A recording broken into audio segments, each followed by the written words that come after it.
ఓం శ్రీ సాయిరామ్. సర్వదేవతాతీత స్వరూపుడు భగవాన్ శ్రీ సత్యసాయి బాబా వారు తమ దివ్య ఉపన్యాసమును చదివేటువంటి అదృష్టమును భాగ్యమును నాకు అందించినందుకు ప్రసాదించినందుకు వారికి సదా కృతజ్ఞతురాలుగా ఉంటాను.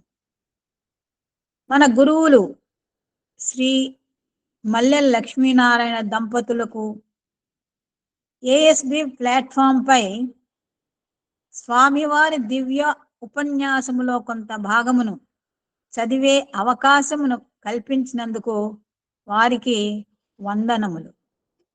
నా సహ హంసత్యబోధక సోదర సోదరీమణులకు ప్రేమపూర్వక సాయిరాం.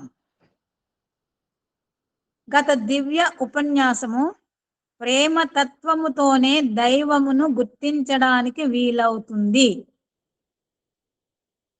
అనేటువంటి విషయంలో శ్రీమతి సిహెచ్విఎల్ పద్మావతి గారు చెప్పినటువంటి కొన్ని విషయములను ఒక్కసారి రివ్యూ చేసుకుని తదుపరి అధ్యాయంలోకి ప్రవేశిస్తాను. ఎందుకంటే వారు చెప్పినటువంటి ప్రేమతత్వముతోనే దైవమును గుర్తించడానికి వీలవుతుంది అనేటువంటి విషయంను మరియు ఈరోజు ముచ్చటించుకోబోయే ప్రేమతో సాధింపలేనిది ఈ జగత్తులో ఏ ఒక్కటి లేదు అనేటువంటి రెండు విషయాలకి దగ్గర సంబంధం ఉంది కాబట్టి ఒక్కసారి రివ్యూ చేసుకుందాం. దైవమును గుర్తించడానికి వీలవుతుంది ఎట్లా అంటే మంచి పనులు, మంచి భావనలు, ఇతరులలోని మంచిని గమనించి చెడ్డను దూరం చేసుకోవడమే ఆధ్యాత్మిక మార్గము అని, మనం చేసే అనేక సాధనలు సర్వేశ్వరుని చేరుకోవటానికే అనేటువంటి విషయాన్ని, త్యాగము అమృతత్వమును సిద్ధింప చేస్తుంది అనేటువంటి మరొక విషయమును, ఆత్మతత్వమును స్వరూపము స్వభావములు తెలుసుకుంటే మనకి అన్ని అర్థమవుతాయి అనేటువంటి విషయాన్ని, అనేకత్వములో గల ఏకత్వమైనటువంటి నేను అంటే ఆత్మను తెలుసుకోవడమే మనము చేయవలసిన పరిశోధన అనేటువంటి విషయాన్ని, కోపము అన్ని అనర్థాలకు కారణము, అంతేకాకుండా మాధవుని విశ్వసించకుండా కూడా చేస్తుంది అనేటువంటి విషయాన్ని, ఇతరులను బాధ పెట్టినటువంటి హృదయమే భక్తికి సరి అయినటువంటి నిదర్శనము అనియు, భారతదేశములో దైవమును దూషించుట భూషించుట ఎంతో కాలము నుండి జరుగుతున్నటువంటి విషయమేననియు, సత్యమును తెలుసుకున్న వారు సత్యం నందే ఉంటారని చివరిగా స్వామి చెప్తున్నారు. పత్తికి ఎంతో మంది వస్తారు, వాళ్ళంతా నిజంగా దైవమును ప్రేమిస్తారా? ఒకవేళ దైవమును నిజంగా ప్రేమించేవారైతే భారతదేశం ఇలాంటి దుస్థితికి వచ్చేది కాదు అని తెలియచేస్తూ, మనలో మంచి మార్పు రావాలని స్వామివారు ఆశిస్తున్నట్లుగా వారు మనకి చాలా చక్కగా ఉదాహరణతో చెప్పారు. ఈరోజు 9వ అధ్యాయమైనటువంటి ప్రేమతో సంధించలేనిది ఈ జగత్తులో ఏ ఒక్కటి లేదు అనేటువంటి విషయాన్ని బాబా వారు తెలియచేసినటువంటి విషయాన్ని ఈరోజు ముచ్చటించుకుందాం. ప్రప్రథమంగా వారు చెప్పినటువంటి పద్యము, తమ జీవితంబులు త్యాగంబు గావించు ధర్మాత్ములు ఉందూరి ఈ ధరణియందు. ఈ భూభాగంపై వేరే వారి గురించి తమ జీవితాల్ని అర్పణం చేసుకునేటువంటి వారు చాలా మంది త్యాగదనులు ఉన్నారు. అది ఈనాటిదే కాదు, యుగ యుగాల నుండి జరుగుతున్నటువంటి త్యాగమూర్తులు ఉన్నటువంటి గొప్ప త్యాగభూమి మన భారతదేశం. ఇలాగ ఎంతో మందిని మనం ఉదాహరణగా చెప్పుకోవచ్చు. అయితే ప్రస్తుత కలియుగంలో ప్రస్తుతం దేశ రక్షణ కోసం ఎంతమంది సైనికులు తమ జీవితాన్ని, కుటుంబాన్ని, సౌఖ్యాన్ని అన్నిటినీ త్యాగం చేస్తున్నారు అనేటువంటి విషయాన్ని ఇక్కడ మనం తలంచుకుంటే బాగుంటుంది. తర్వాత స్వామి చెప్తున్నారు, పరుల సౌఖ్యము కోరి బలి అయిన వారులు ఉందురు కొందరి కాలమునందు కూడా. ఈ కలియుగంలో కూడా ఇతరుల సుఖంగా ఉండాలి, వారి సుఖం కోసమే నేను ఉండేది అని తమ శరీరాన్ని, కాలమును, తర్వాత మనీని అంటే కాసుల్ని కూడా త్యాగం చేసిన వాళ్ళు ఎంతో మంది ఉన్నారు. ముఖ్యంగా చెప్పుకోవాలంటే మన శ్రీ సత్యసాయి సేవా సమితుల్లో చాలా మంది అజ్ఞాతంగా ఉన్నారు. కొంతమంది మనకి తెలుసు, కొంతమంది అజ్ఞాతమైనటువంటి ఇటువంటి త్యాగదనులు ఎందరో ఉన్నారు. కలలోన కూడాను ఇలలోని సౌఖ్యముల్ కలవరింపని వారు కలరధరణి. ఈ ఇలలో అంటే మనం నివసిస్తున్నటువంటి ఈ భూమిలో మనం ఎన్నో సౌఖ్యాలు చూస్తున్నాము, అనుభవిస్తున్నాము. అయితే వాటిని ఎట్టి సమయంలో కూడా పట్టించుకోకుండా వాటి ఆవశ్యకత అవసరం లేదనుకునే కాదు, లేదు వాళ్ళకి. అటువంటి వారికి ఇటువంటి సౌఖ్యములు లెక్కలో రావు. ఎప్పుడైతే లెక్కలో రావో అటువంటి కళలో కూడా వాళ్ళకి కనిపించవు.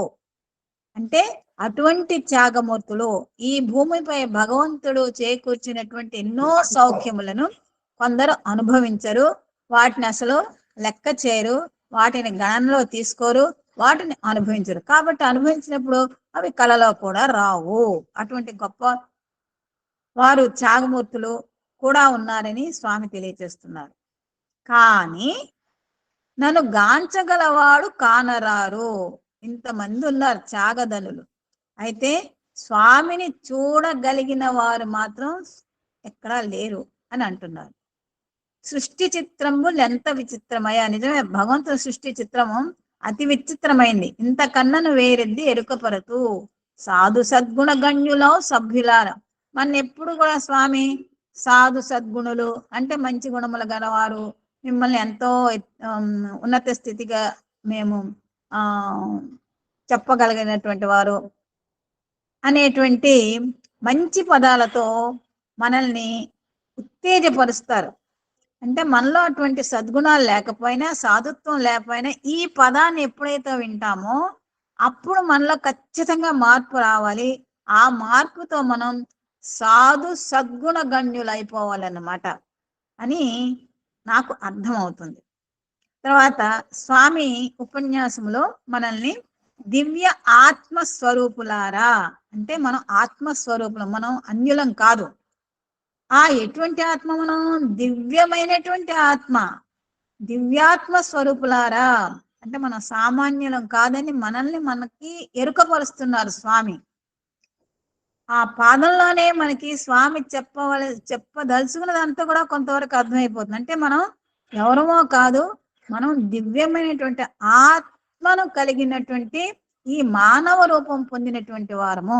కాబట్టి మనం తెలియచేశారు స్వామి. ఇంకా మనం శోధన అంటే సాధన చేసుకుని ఆ దివ్యాత్మ స్వరూపం అని ఎప్పటికప్పుడు మనం అనుభవిస్తూ రావాలనేటువంటి అర్థం ఉంది ఈ దివ్యమైనటువంటి చిన్ని పదములో. మానవత్వములో విశిష్టతను, విజ్ఞానమును వికసింపచేసే పశుత్వము నుండి వేరు చేసే శాశ్వతమైన తత్వమును దూరము చేసుకోవడము చేత కొన్ని రకములైన పశుత్వానికి పూనుకోవటానికి ప్రయత్నపూర్వకముగా ముందుకు నడుస్తున్నది అంటున్నారు స్వామి. మానవత్వంలో చాలా గొప్పతనం ఉంది, విశిష్టం ఉంది. మన జన్మ 84 లక్షల జీవరాశుల్లో కూడా మనది ఉత్కృష్టమైన విశిష్టమైనటువంటి జన్మ. కాబట్టి ఇటువంటి జన్మలో మనం మానవత్వం కలిగి ఉండాలి. మానవత్వం అంటే ఏమిటి? 5 విలువలు, మిగిలినటువంటి సజ్జన సాంగ అన్ని విలువలు కలిగి ఉంటే అప్పుడు మనం విశిష్టమైనటువంటి మానవులు అవుతాం. అయితే మానవుడికే భగవంతుడు ఈ శక్తిని ఇచ్చాడు. ఈ శక్తి వలన మనం జ్ఞానాన్ని తెలుసుకుని మనలోని విజ్ఞానాన్ని వికసింపజేసి, ఎప్పుడైతే మనలోని జ్ఞానము విజ్ఞానం జరుగుతుందో అప్పుడు మనం పశుత్వాన్ని విడిచేస్తాం అన్నమాట.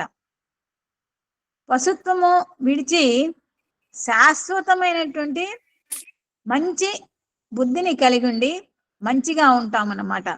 అందుకని ఎప్పుడైతే మనలోని విజ్ఞానము మనలో విశిష్టతను గుర్తించి వర్తిస్తామో అప్పుడు పశుత్వానికి మనం దూరంగా వెళ్తాం. అంటే పశుత్వం చేసేటువంటి పనులు మనము చేయము.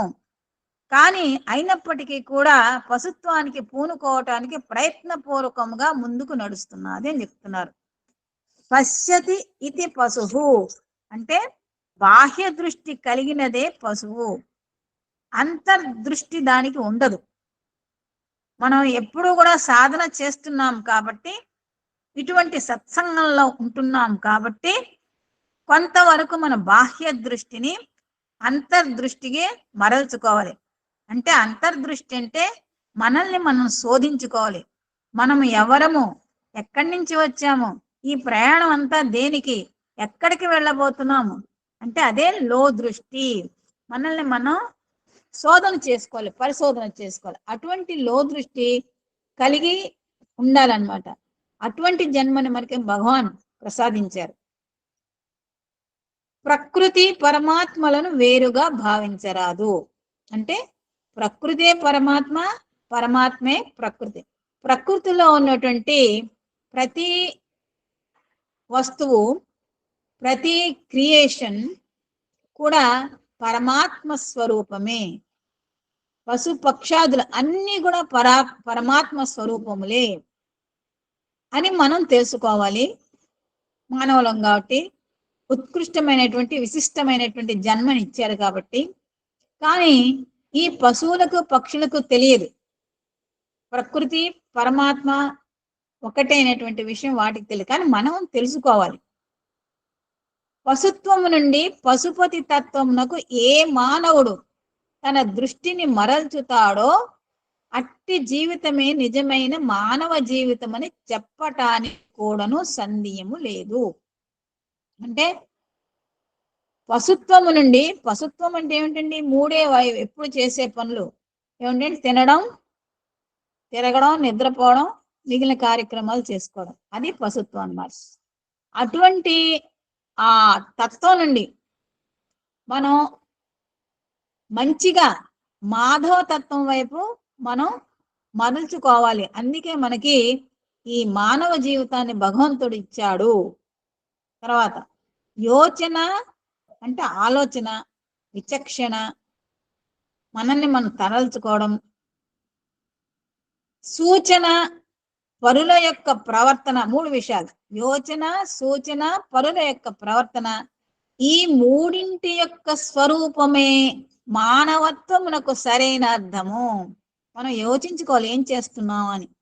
తర్వాత శాస్త్రాలు, వేదాలు, సత్పురుషులు సూచించినటువంటి సూచనలను మనం విచక్షణ జ్ఞానంతో ఎంతవరకు అవసరమో, ఎప్పుడు అవసరమో, సమయ సందర్భాన్ని బట్టి వాటిని ఆ సూచనలు అనుసరిస్తూ పరుల యొక్క ప్రవర్తన, పరుల యొక్క అంటే సత్పురుషులు, ఇక్కడ నేను అనుకోవడం పరుల యొక్క ప్రవర్తన అంటే సత్పురుషులు, సజ్జనులు, వాళ్ళ యొక్క ప్రవర్తనను మనం చూసి నేర్చుకుని ఆచరించి అనుష్ఠించి మనం మానవత్వాన్ని ఇంకొంచెం పెంపొందించుకోవాలన్నమాట.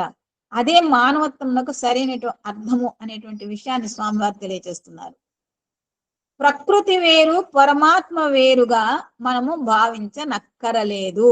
అంటే ప్రకృతి ఏ పరమాత్మ, పరమాత్మ ఏ ప్రకృతి. అందుకే మన భారతీయులు అందరం కూడా మన సంస్కృతి సంస్కారములు ఏం చెప్తున్నాయంటే ప్రకృతిని చూడండి, మనం ప్రతి చెట్టుని పూజిస్తాం. రావి చెట్టుని పూజిస్తాం, వేప చెట్టుని పూజిస్తాం, మేడి చెట్టుని పూజిస్తాం, మిగిలిన చెట్లకు కూడా దండం పెడతాం. ఆ చెట్ల యొక్క కాయలు, ఆకులు, కొమ్మలు కూడా దైవం దగ్గర పెడుతున్నామంటే ఆ చెట్లకి మనం ఆ ప్రకృతి ఇచ్చినటువంటి ఆ పదార్థాలకి మనం గౌరవిస్తున్నట్టే. అందులో పరమాత్మ ఉన్నాడనేటువంటి భావం మనలో ఉండగబట్టే అది చేస్తాం. అదే విధంగా బావికి పూజలు చేస్తాం, నీళ్ళకి పూజలు చేస్తాం, అగ్నిదేవుడికి, వాయుదేవుడికి, భూదేవికి వివిధ సందర్భాల్లో మనం పూజ చేస్తాం. గోవులకి పూజ చేస్తాం, కుక్కలకి పూజ చేస్తాం. కాకులకి పూజ అంటే ఏంటి? వాటికి అప్పుడు ఆహారం అది పిండ ప్రధానం ఏదో అంటారుగా, అవన్నీ కూడా పెడుతూ ఉంటాం. పిచ్చిలకి బియ్యం పెడతాం. పూర్వకాలంలో ముగ్గు వేసేవారు బియ్యం పిండితో. ఎందుకంటే చీమలు చిన్న చిన్న కీటకాలు వచ్చి ఆ పిండిని తినేవన్నమాట. తినేసి ఆ ఇంటిని ఆశీర్వదించాయి. ఆ విధంగా ఉంటుంది అనమాట మన సంస్కృతి సంస్కారం. అంటే ప్రకృతే పరమాత్మ అని మనం తెలుసుకోవాలి. దివ్యమైన ప్రకృతి ఉండినప్పుడే దివ్యమైన మానవత్వము కూడాను అందులో అభివృద్ధి గాంచటానికి అవకాశము ఉంటుంది. మనం ఎప్పుడైతే ప్రకృతిని దివ్యమైనది, భవ్యమైనది, నవ్యమైనది అని ఆలోచిస్తూ ప్రకృతిని ఎప్పుడైతే గౌరవిస్తామో, పూజిస్తామో, ఆదరిస్తామో అప్పుడు దివ్యమైనటువంటి మానవత్వం కూడా అందులో ఉంటుంది. అప్పుడు ఇటువంటి మానవత్వము అభివృద్ధి చెందుతుంది అనమాట. ఎప్పుడైతే ప్రకృతిలో ఉన్నటువంటి జీవరాశులను, క్రిమి కీటకాదులను మనము ప్రేమగా, గౌరవంగా వాటి జీవన విధానాన్ని గౌరవిస్తామో అప్పుడు మనలోని మానవత్వం కూడా పెంపొందుతుంది. దివ్య ప్రకృతియే లేకుండా మానవుడు దివ్యత్వము కావటానికి వీలు కాదు. ప్రకృతి దివ్యమైనది కాబట్టే ప్రకృతిలో ఒక భాగం మనం అండి. సో ఆ ప్రకృతి అంతా దివ్యమైనప్పుడు ప్రకృతిలో భాగమైనటువంటి ప్రతి జీవి కూడా దివ్యమైనదే. కాబట్టి దివ్యమైన ప్రకృతే లేకపోతే మనం కూడా దివ్యత్వము పొందడానికి వీలు లేదు. కనుక ప్రకృతి తత్వమే ఆధ్యాత్మిక తత్వముగా విశ్వసించడము సరైనటువంటి మార్గము. ఆధ్యాత్మిక తత్వం అంటే మరేమీ కాదు, అది ప్రకృతి తత్వమే ఆధ్యాత్మిక తత్వం. ఆది ఆత్మ ప్రతి జీవరాశిలో కూడా పరమాత్ముడు ఉన్నాడని, అదే ఒక సంగీతం పాట ఉంది కదండి, చిమలో బ్రహ్మలో శివ కేశవాదులలో అని ఒక పాట ఉంది కదా. ప్రకృతిలో ఉన్నటువంటి ప్రతిదీ కూడా బ్రహ్మతత్వాన్ని కలిగి ఉన్నది అనేటువంటి విషయాన్ని మనం అర్థం చేసుకోవాలి. అదే ఆధ్యాత్మికం అంటే. ఆధ్యాత్మికం అంటే మరేదీ కాదు, మన నిత్య దైనందిక జీవితంలో ప్రకృతిని గౌరవించటం, భగవంతుని సృష్టిని ప్రేమించటం, అదే ఆధ్యాత్మికం.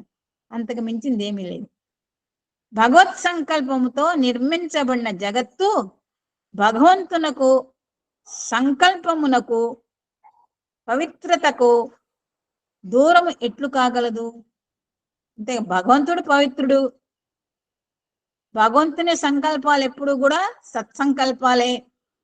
సో ఆ సత్సంకల్పంతో భగవంతుడు సృష్టించినటువంటి ఈ ప్రపంచము అంతా కూడా పవిత్రంగానే ఉంటుంది. ఎందుకంటే పవిత్రమైనటువంటి భగవంతుడు సృష్టించిన ప్రతి వస్తువు కూడా పవిత్రమైనదే. కాకపోతే మనం ఆ పవిత్రతని స్వార్థ సప్రయాలతో దాన్ని మనం పాడు చేస్తున్నాము అని అనుకోవచ్చు. కాబట్టి భగవత్ సంకల్పంతో నిర్మించబడినటువంటి జగత్తు భగవంతునకు తర్వాత ఆయన సంకల్పమునకు పవిత్రమునకు దూరము కాదు. అంటే భగవంతునే ప్రకృతి, పరమాత్మే ప్రకృతి అనేటువంటి విషయం మనకు అర్థమవుతుంది. బ్రహ్మవిత్ బ్రహ్మైవ భవతి రసో వయసః. రసము నుంచి వచ్చినది నీరసం అవుతుందా? కాదు, ఎప్పటికీ కాదు. రసస్వరూపమే, రసము నుంచి వచ్చింది రసస్వరూపమే, బ్రహ్మ నుంచి వచ్చింది బ్రహ్మమే. కనుక భగవత్ సంకల్పము చేత ఉద్భవింపబడిన ఈ జగత్తు దివ్యమైన జగత్తే గాని ఏదో కొంత బంధము చేకూర్చి మానవుని కేవలం అమాయకత్వములో త్రోసివేసే జగత్తు కానేరదు. ఈ జగత్తంతా భగవంతుడే సృష్టించాడు అనుకుంటాం మనం. ఈ ఏదో కంప్యూటర్ పెట్టేసామో, మిషన్ ఏదో తంత్రం మంత్రం అన్ని చేస్తున్నాం అనుకోని మనది ఏమీ లేదండి. మనం అసలు ఏమీ చేయలేం, అన్నీ ఆ భగవంతుడే చేస్తాడు. మన చేతిలో ఏమీ లేదు, ఏమీ చేయలేము కూడా అనేటువంటి విషయం మనకి స్వామివారు చూపించినటువంటి మిరకల్స్ ని బట్టి మనకి తెలుసు, చాలా తెలుసు. ఒక పర్యాయము ఒక ఆఫీసర్ గారు ఈ మధ్యలో నేను సత్సంగం ఎక్కడో విన్నానండి, వారు ఫైల్ మిస్ అయింది, ఎక్కడో కనపడలే, ఎంత వెతికినా కనపడలా. పై అధికారులేమో ఆ ఫైల్ ని అర్జెంట్ గా పెట్టమన్నారు టేబుల్ మీద. అప్పుడు సత్యసాయి బాబా వారితో ఆయన అన్నట్టు, అంటే నమ్మకం ఉన్నారు కానీ నమ్మకం అంత లేదు స్వామి మీద. పాపం స్వామికి అందరూ పరీక్షలు పెట్టేవాళ్లే, నువ్వు దేవుడైతే చేయి, నువ్వు దేవుడైతే చేయి, అప్పుడే నమ్ముతాను, ఇట్లా అనమాట. సో అట్లాంటి ప్రబుద్ధులు ఈయన కూడా ఒక ఆయన అనమాట. సో ఈయన ఏం చేశారంటే, నిజంగా సత్యసాయి బాబా నీవు దేవుడు అయితే నేను ఇప్పుడు టీ తాగడానికి వెళ్తున్నా 5 నిమిషాలు, ఆ క్యాంటీన్ నుంచి వచ్చేసరికి ఆ ఫైలు నా టేబుల్ మధ్య మీద ఉంటే నేను నమ్ముతాను అని అన్నట్ట అని అనుకున్నాడు మనసులో. అనుకుని టీకి వెళ్ళిపోయాడు, తాగాడు, వచ్చాడు. వచ్చేసరికి ఆ ఫైలు ఆయన టేబుల్ ఎక్కడైతే ఉండాలని కోరుకున్నాడో అక్కడే ఉందంట. కాబట్టి ఈ జగత్తు అనేది భగవంతుడు సృష్టించింది. అయితే మనం ఏదో బంధం ఏర్పరచుకుంటాం ఈ జగత్తు. జాగత్ పుడుతుంది పోతుంది, ఆ పుట్టి పోయే దాని గురించి మరీ తీక్షణమైనటువంటి బంధం ఏర్పరచుకోనక్కర్లేదు. అయితే ఇది భగవంతుడు సృష్టించినటువంటి జగత్తే కాబట్టి దాన్ని మనం పాడు చేసేటువంటి అర్హత గాని హక్కు గాని లేదు. కానీ దాన్ని కాపాడుకోవాల్సినటువంటి బాధ్యత మాత్రం మనకి ఉంది. జగత్తు జగదీశ్వరుని ఏకత్వంగా విశ్వసించినప్పుడే మానవత్వము సక్రమమైన మార్గములో ఆనందాన్ని అందుకోవటానికి అవకాశం ఉంటుంది. ఎప్పుడైతే మనము జగత్తు భగవంతుడు పుట్టించాడు, ఎవరు పుట్టించాడు? ఆ జగదీశ్వరుడు, ఈ జగానికి ఈశ్వరుడు, అత్యధి ఉన్నత స్థాయినటువంటి పరమేశ్వరుడు సృష్టించాడు. కాబట్టి ఆ సృష్టికర్త, ఆ సృష్టి ఒకటే అని ఎప్పుడైతే మనం నమ్ముతామో అప్పుడే మనలోని భావాలు, మన ప్రవర్తన, పరివర్తన అన్నీ కూడా సక్రమమైనటువంటి మార్గంలో ఉంటుంది. ఎటువంటి డీవియేషన్స్ ఉండవు. అప్పుడు మనం ఆనందంగా ఉంటాం. మనం ఆనందంగా మనమే కాకుండా మన చుట్టూ ఉన్నటువంటి వారు, మన ది సోకాల్డ్ బంధువులు అందరూ కూడా ఆనందంగా ఉంటారన్నమాట. ఆనందం అనేది ఒక్కడే అనుభవించలేడు, ఏ నాటికి కూడా అనుకుంటాడు కానీ అనుభవించలేడు. ఎప్పుడు చుట్టుపక్కల వాళ్ళు ఉన్నవారు, కుటుంబంలో ఉన్న వాళ్ళు ఆనందంగా, సంతోషంగా, ఆరోగ్యంగా ఉంటేనే ఈ వ్యక్తి కూడా ఆనందంగా, ఆరోగ్యంగా, సంతోషంగా ఉండగలుగుతాడు. ఆ విషయాన్ని మనం ఎప్పుడూ కూడా మర్చిపోకూడదు. ఈనాడు మానవుడు తన సాధనలో పెడ అర్థముల చేత కొన్ని రకములైన మార్గములు అవలంబించడానికి పూనుకొని సందేహపడుతూ తద్వారా తన జీవితం వ్యర్థము గావిస్తున్నాడు. కొందరు ఏంటంటే సాధనా మార్గాలు మనకి ఎన్నో చెప్తూ ఉంటారు సత్సంగాల్లో. అయితే అన్ని మార్గాలు మనం అవలంబించలేము. ఒక ఊరు వెళ్ళాలంటే ఏదో ఒక పర్టికులర్ అయితే రైలు మార్గం, లేకపోతే విమాన మార్గం, లేకపోతే రోడ్డు మార్గం, అట్లా వెళ్తాం. లేకపోతే ఇంకొన్ని షార్ట్ కట్స్ ఉంటాయి. అంతేగా అన్ని కొంత దూరం, ఒక మార్గంలో కొంత దూరం వెళ్ళి అవే ఇది కరెక్ట్ కదా, మళ్ళా వెనక్కి వచ్చి మళ్ళీ మళ్ళా అది కరెక్ట్ కదా ఇంకో వెళ్తే అసలు ఎప్పటికీ గమ్యాన్ని మనం చేరలేం, మనం అనుకున్నది కూడా సాధించలేం. కాబట్టి అందుకని మనం చేసే సాధనలో కూడా ఇదే విధంగా అన్ని సాధనలు మనం తెలుసుకోవాలి. అందులో ఏ ఒక్క దాని సాధన పట్టుకొని మనం ఆ సాధన చేస్తూ గమ్యాన్ని చేరుకోవాలి. కానీ సాధనలో మనం పెడర్థాలు మాత్రం తీసుకోకూడదు. అలా తీసుకుని ఆ మార్గాలు అవలంబించడానికి మనం సందేహిస్తాం అనమాట. కాబట్టి ఇలా ఈ మార్గం కరెక్ట్ కాదు, ఇప్పుడు నేను చెప్పాను కదా, అదే కొంత దూరం ఒక మార్గంలో వెళ్ళి కొంత దూరం ఎప్పటికీ కూడా మనం గమ్యాన్ని చేరలేము.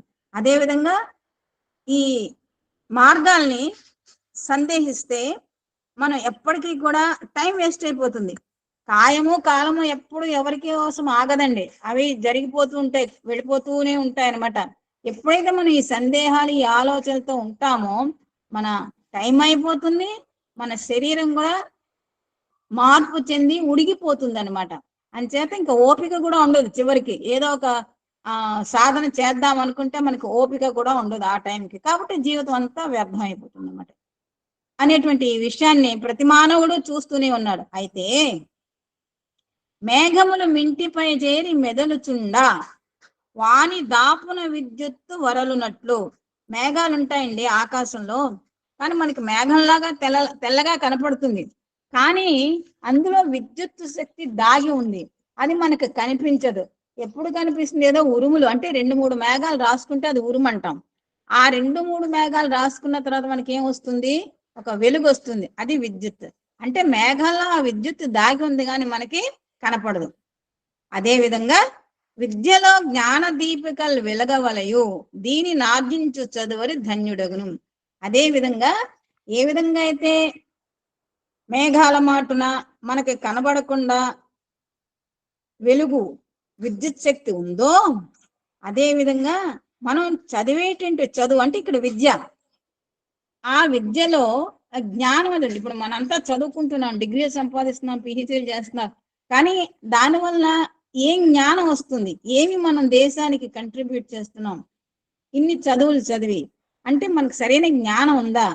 విద్యలో జ్ఞానం ఉంది, కానీ ఆ జ్ఞాన దీపికలు మనం పట్టుకోవాలి. పట్టుకొని అదే స్వామి అంటారు, చావులేని చదువు చదవవలయు, చదువులన్నీ చదివి చావంగా నేటికి చావులేని చదువు చదవవలయు. ఈ చావులేని చదువే జ్ఞాన దీపిక అనమాట. అటువంటి చదువును చదివిన వాడే ధన్యుడవుతాడు. వాడు ధన్యుడు అవడమే కాకుండా నలుగురికి కూడా చక్కటి మార్గం చూపించి ధన్యత పొందేలాగా చేస్తాడనమాట. విద్య అనే నీలి మేఘముల మధ్య విజ్ఞానం అనే మెరుపు మెరవాలి. ఇప్పుడు విద్య అనేక భాగాలుగా ఉంటుంది, మనకు తెలుసు. అయితే ఇవన్నీ కూడా నీలి మేఘాలు, ఒక్కొక్క ఫ్యాకల్టీ ఒక్కొక్క మేఘం. సో ఈ మేఘాల మధ్య విజ్ఞానము అనేటువంటి మెరుపు ఉండాలి. అంటే ప్రతి మేఘములో కూడా మెరుపు విద్యుత్ శక్తి దాగినట్లుగా మనం ఏమి చదివినప్పుడు కూడా అందులో విజ్ఞానము జ్ఞానం అనేటువంటి ఒక మెరుపు ఉంటుంది. అది మనం పట్టుకోవాలి. అది అంటే అన్నీ ఉంటాయి, కానీ మనం వాటిని గ్రహించే శక్తి మనం సంపాదించుకోవాలన్నమాట. నీలి మేఘముల మధ్య విద్యుల్లేక ఏ విధముగా మెరుస్తూ ఉంటుందో, విద్య అనే నీల మేఘముల మధ్య విజ్ఞానము అనే మెరుపు మెరవాలి. నీలి మేఘాల మధ్య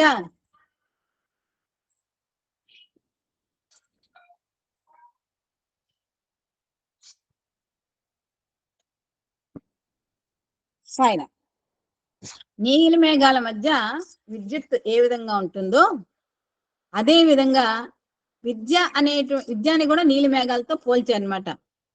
అక్కడ విజ్ఞానము అనేటువంటి మెరుపు మెరవాలి. అంటే శోధన చేయాలి, పరిశోధన చేయాలి, అంతరార్థం తెలుసుకోవాలి. తెలుసుకున్న దాన్ని 10 మందికి పంచి పెట్టాలి. మనం ఎదగాలి, ఇతరుల్ని ఎదిగేట్టుగా చేయాలన్నమాట. కాబట్టి ఏ విధంగా అయితే విద్యుత్ అందరికి వెలుగుని క్రాంతిని ఇస్తుందో, అదే విధముగా ఈ విద్యలో ఉన్నటువంటి జ్ఞానము విజ్ఞానము అందరికీ పంచాలి. అది నేర్చుకున్నవాడు ముందుకు వెళ్ళాలి, తన జీవితం ధన్యత చేసుకోవాలి, ఇతరుల జీవితాలు కూడా ధన్యత చేయించాలి. అలాంటి మెరుపు నిమిత్తమై ఎవరు ప్రాకులాడుదురో, ఎవరు ప్రయత్నపూర్వకముగా పొందటానికి సాధన సల్పుదురో వారే నిజమైన విద్యార్థులు. ఈ సందర్భంలో నేను ఒక విషయం చెప్పదలుచుకున్నాను. ఏమిటంటే, మనము ఈ అహం సత్యబోధక వంటి సత్సంగములు చేసేటువంటి సంస్థల్లో చేరి శ్రీ సత్యసాయి బాబా వారి సంస్థ సభ్యులుగా ఉండి మనం ఎన్నో ప్రయత్నాలు చేస్తున్నాం. ఎందుకు ప్రయత్నిస్తున్నాం? విజ్ఞానము అనేటువంటి ఒక విద్యుత్తును పట్టుకోవడం అంటే పొందడానికి, దాని కాంతిలో మనం వెలుగొందడానికి, దాని కాంతిలో మనం ప్రయాణం చేయడానికి మనం ఈనాటికి కూడా విద్యను అభ్యసిస్తున్నాం. విద్యార్థులుగాను ఎన్నో పుస్తకాలు చదువుతున్నాం, ఎన్నో గ్రంథాలు చదువుతున్నాం. స్వామి చెప్పినటువంటి అహం సత్యబోధక అనేటువంటి ఆయన దివ్య ఉపన్యాసాలు చదువుతున్నాం. కాబట్టి ఏంటంటే మనం ఎన్నో ప్రయత్నాలు చేస్తున్నాం. ఎందుకు ప్రయత్నిస్తున్నాం? అసలు విద్య, ఆ జ్ఞానాన్ని తెలుసుకోవడానికి మనం ప్రయత్నం చేస్తున్నాం అన్నమాట. కాబట్టి లౌకికముగా, ధార్మికముగా, ఆధ్యాత్మికముగా, భౌతికముగా, విజ్ఞానంగా కూడాను మానవుడు అంతో ఇంతో ప్రత్యక్షంగానో పరోక్షంగానో కొన్ని రకములైన బాధలను, అశాంతులను అనుభవిస్తూనే ఉంటున్నాడు.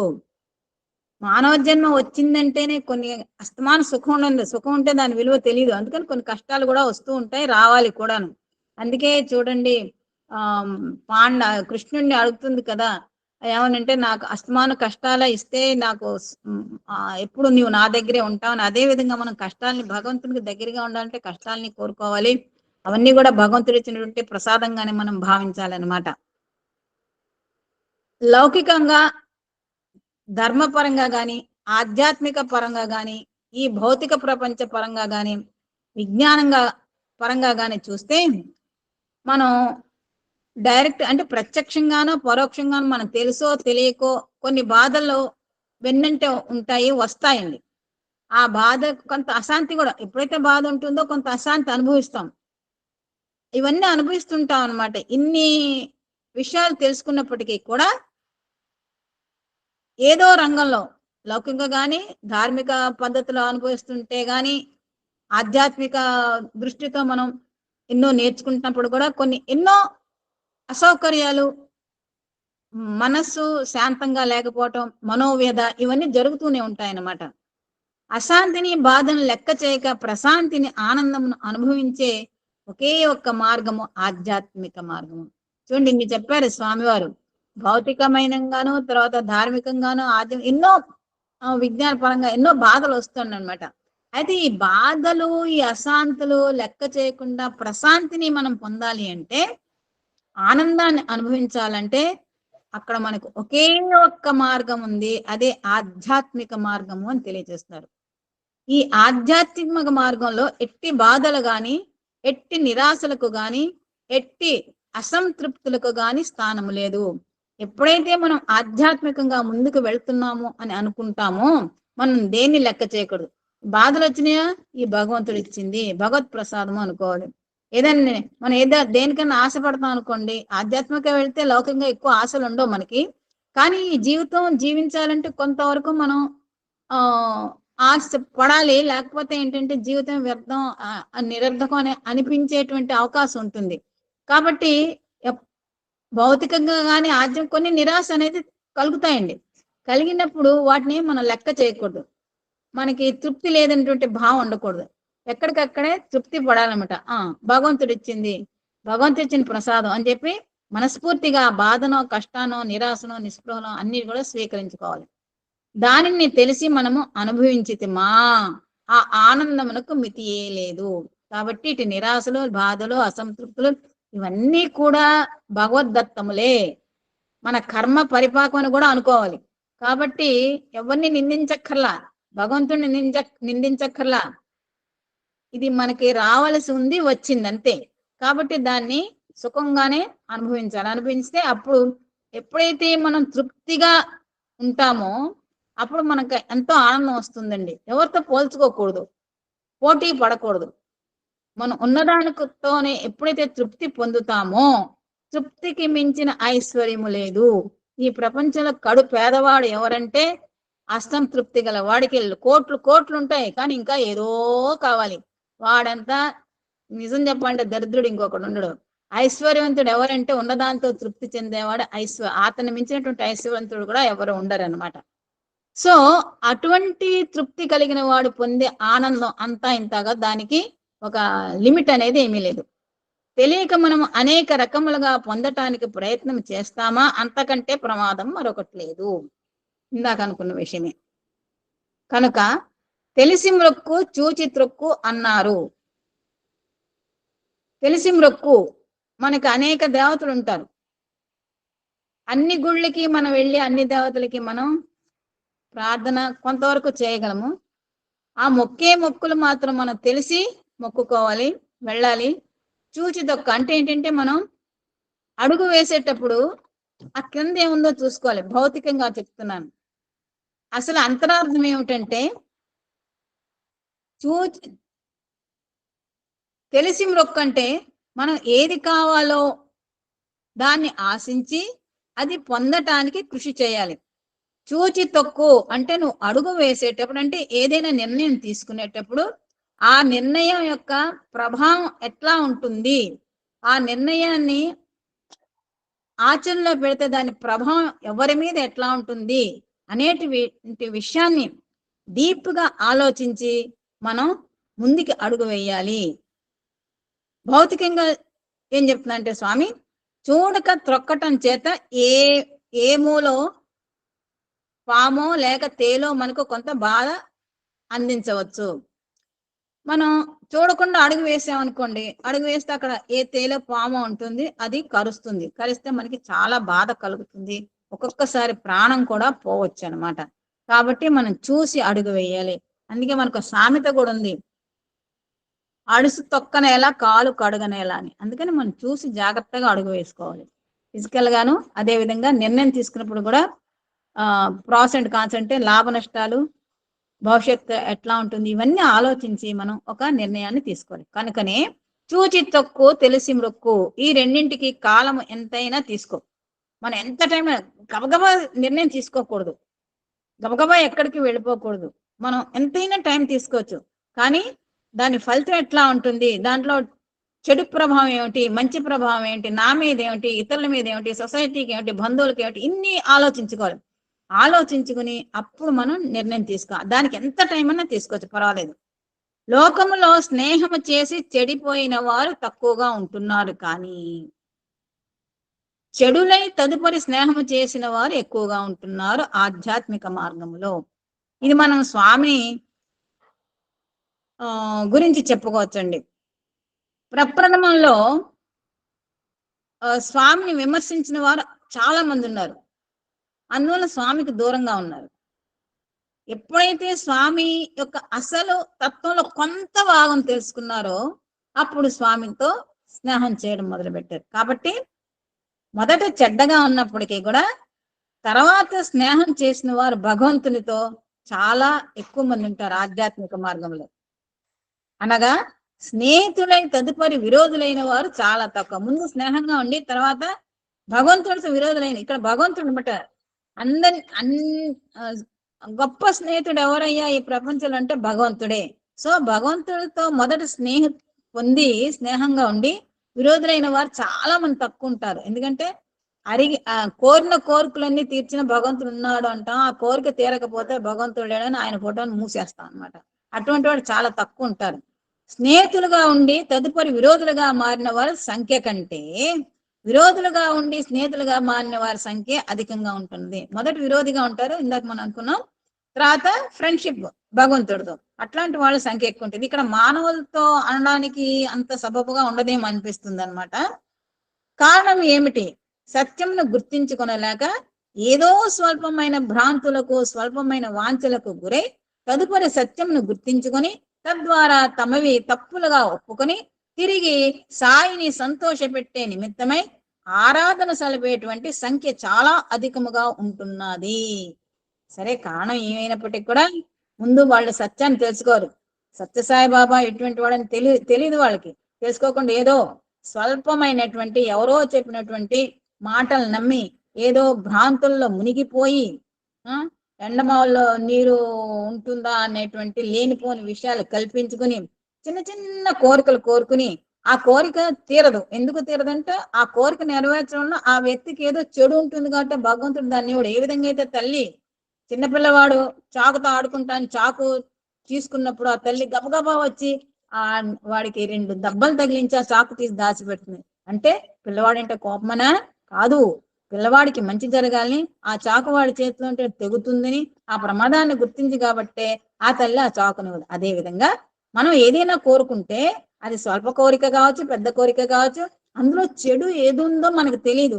కాబట్టి భగవంతుడు అటువంటి కోరికను తీర్చడు అనమాట. సో కాబట్టి ఆ తర్వాత మనం ఏం తెలుసు, తర్వాత తెలుస్తుంది భగవంతుడు నాకు నేను అడిగింది ఇవ్వకపోవడం మంచిది, అది కానీ ఇచ్చుంటే ఇది ఇట్లా జరిగి ఉండేది, నేను ఎంత తప్పుగా కోరిక కోరాను అనేటువంటి విషయాన్ని గమనించి తన తప్పుని తెలుసుకుంటాడు, ఒప్పుకుని అప్పుడు సాయిని భగవాన్ సత్యసాయిబాబు సంతోషపెట్టే నిమిత్తమై ఆరాధన చేసేటువంటి వారు ఎంతో మంది ఉన్నారన్నమాట. అంటే దేశాల్లో కూడా ఎంతో మంది స్వామిని నమ్మేవారు, స్వామిని పూజించేవారు, ఆరాధించేవారు, భజనలు సలిపేవారు, సత్సంగాలు చేసుకునేవారు, బాల వికాస్ క్లాసులు రన్ చేసేవారు, ఎంతో మంది ఉన్నారు. ఎందుకంటే మొదట స్వామిని నమ్మలేదు, తర్వాత స్వామి ఏమిటో అనేటువంటి విషయం కొంచెం తెలుసుకున్నట్టు ఆ కొంచెమే వాళ్ళు అనుష్ఠిస్తూ ముందుకి సాగుతున్నారనమాట. కాబట్టి ముందు మనం చెడుగా అనుకున్నాం, మన తప్పును మనం తెలుసుకుని ముందుకి సాగేట్టు చేసేది ఒక భగవంతుడే. భగవంతుని స్నేహమే ఎప్పటికైనా సత్యమైనది, శాశ్వతమైనది, నిత్యమైనది. అటువంటి స్నేహాన్ని మనం ఎప్పుడు వదులుకోకూడదు. భగవంతుడి చేయి మనం వదిలిపెట్టకూడదు. భగవంతుని నిత్యం మనం ఏం ప్రార్థన చేయాలంటే, స్వామి నువ్వు గాని మా చెయ్యి వదిలేసావంటే మేము ఈ ప్రపంచంలో ఎక్కడ పడిపోతామో తెలియదు, పెద్ద శూన్యం, మా జీవితమే శూన్యం అయిపోతుంది. ఎప్పుడైతే నువ్వు మా పక్కన ఉన్నావో మాకు ఒక స్తోమత అని వస్తుంది. ఇప్పుడు మన అహం సత్యబోధకాలో ఇంతమంది మాట్లాడుతున్నాము, ఇంతమంది ఇన్ని విషయాలు చెప్పుకుంటున్నాము, ఇంత ఇదిగా ఒకరికొకరు తెలుసుకుంటున్నామంటే మనము కేవలము స్వామివారి పక్కన నిలబట్టి స్వామివారు మన చెయ్యి పట్టుకోబట్టే మనం ఈ రోజు ఈ విధంగా మాట్లాడుకుంటున్నాం అనేటువంటి విషయంలో ఎటువంటి సందేహము లేదు. ఇటువంటి మళ్ళా కొత్త పేర మొదలు పెట్టడానికి చాలా టైం పడుతుందండి. సో ఇంతటితో ముగిస్తున్నాను. ఇటువంటి సదవకాశం ప్రసాదించినటువంటి భగవాన్ సత్యసాయి బాబా వారికి మరొక్కసారి కృతజ్ఞతలు, ఆదాబంధనలు చేసుకుంటూ గురువు గారికి, గురుపత్ని గారికి మందారాలు తెలియజేసుకుంటూ నా తోటి శ్రోతలకు అందరికీ కూడా కృతజ్ఞతాపూర్వక ప్రేమపూర్వక సాయిరాం తెలుసుకుంటున్నానండి. అందరికీ Sairam. Sairam.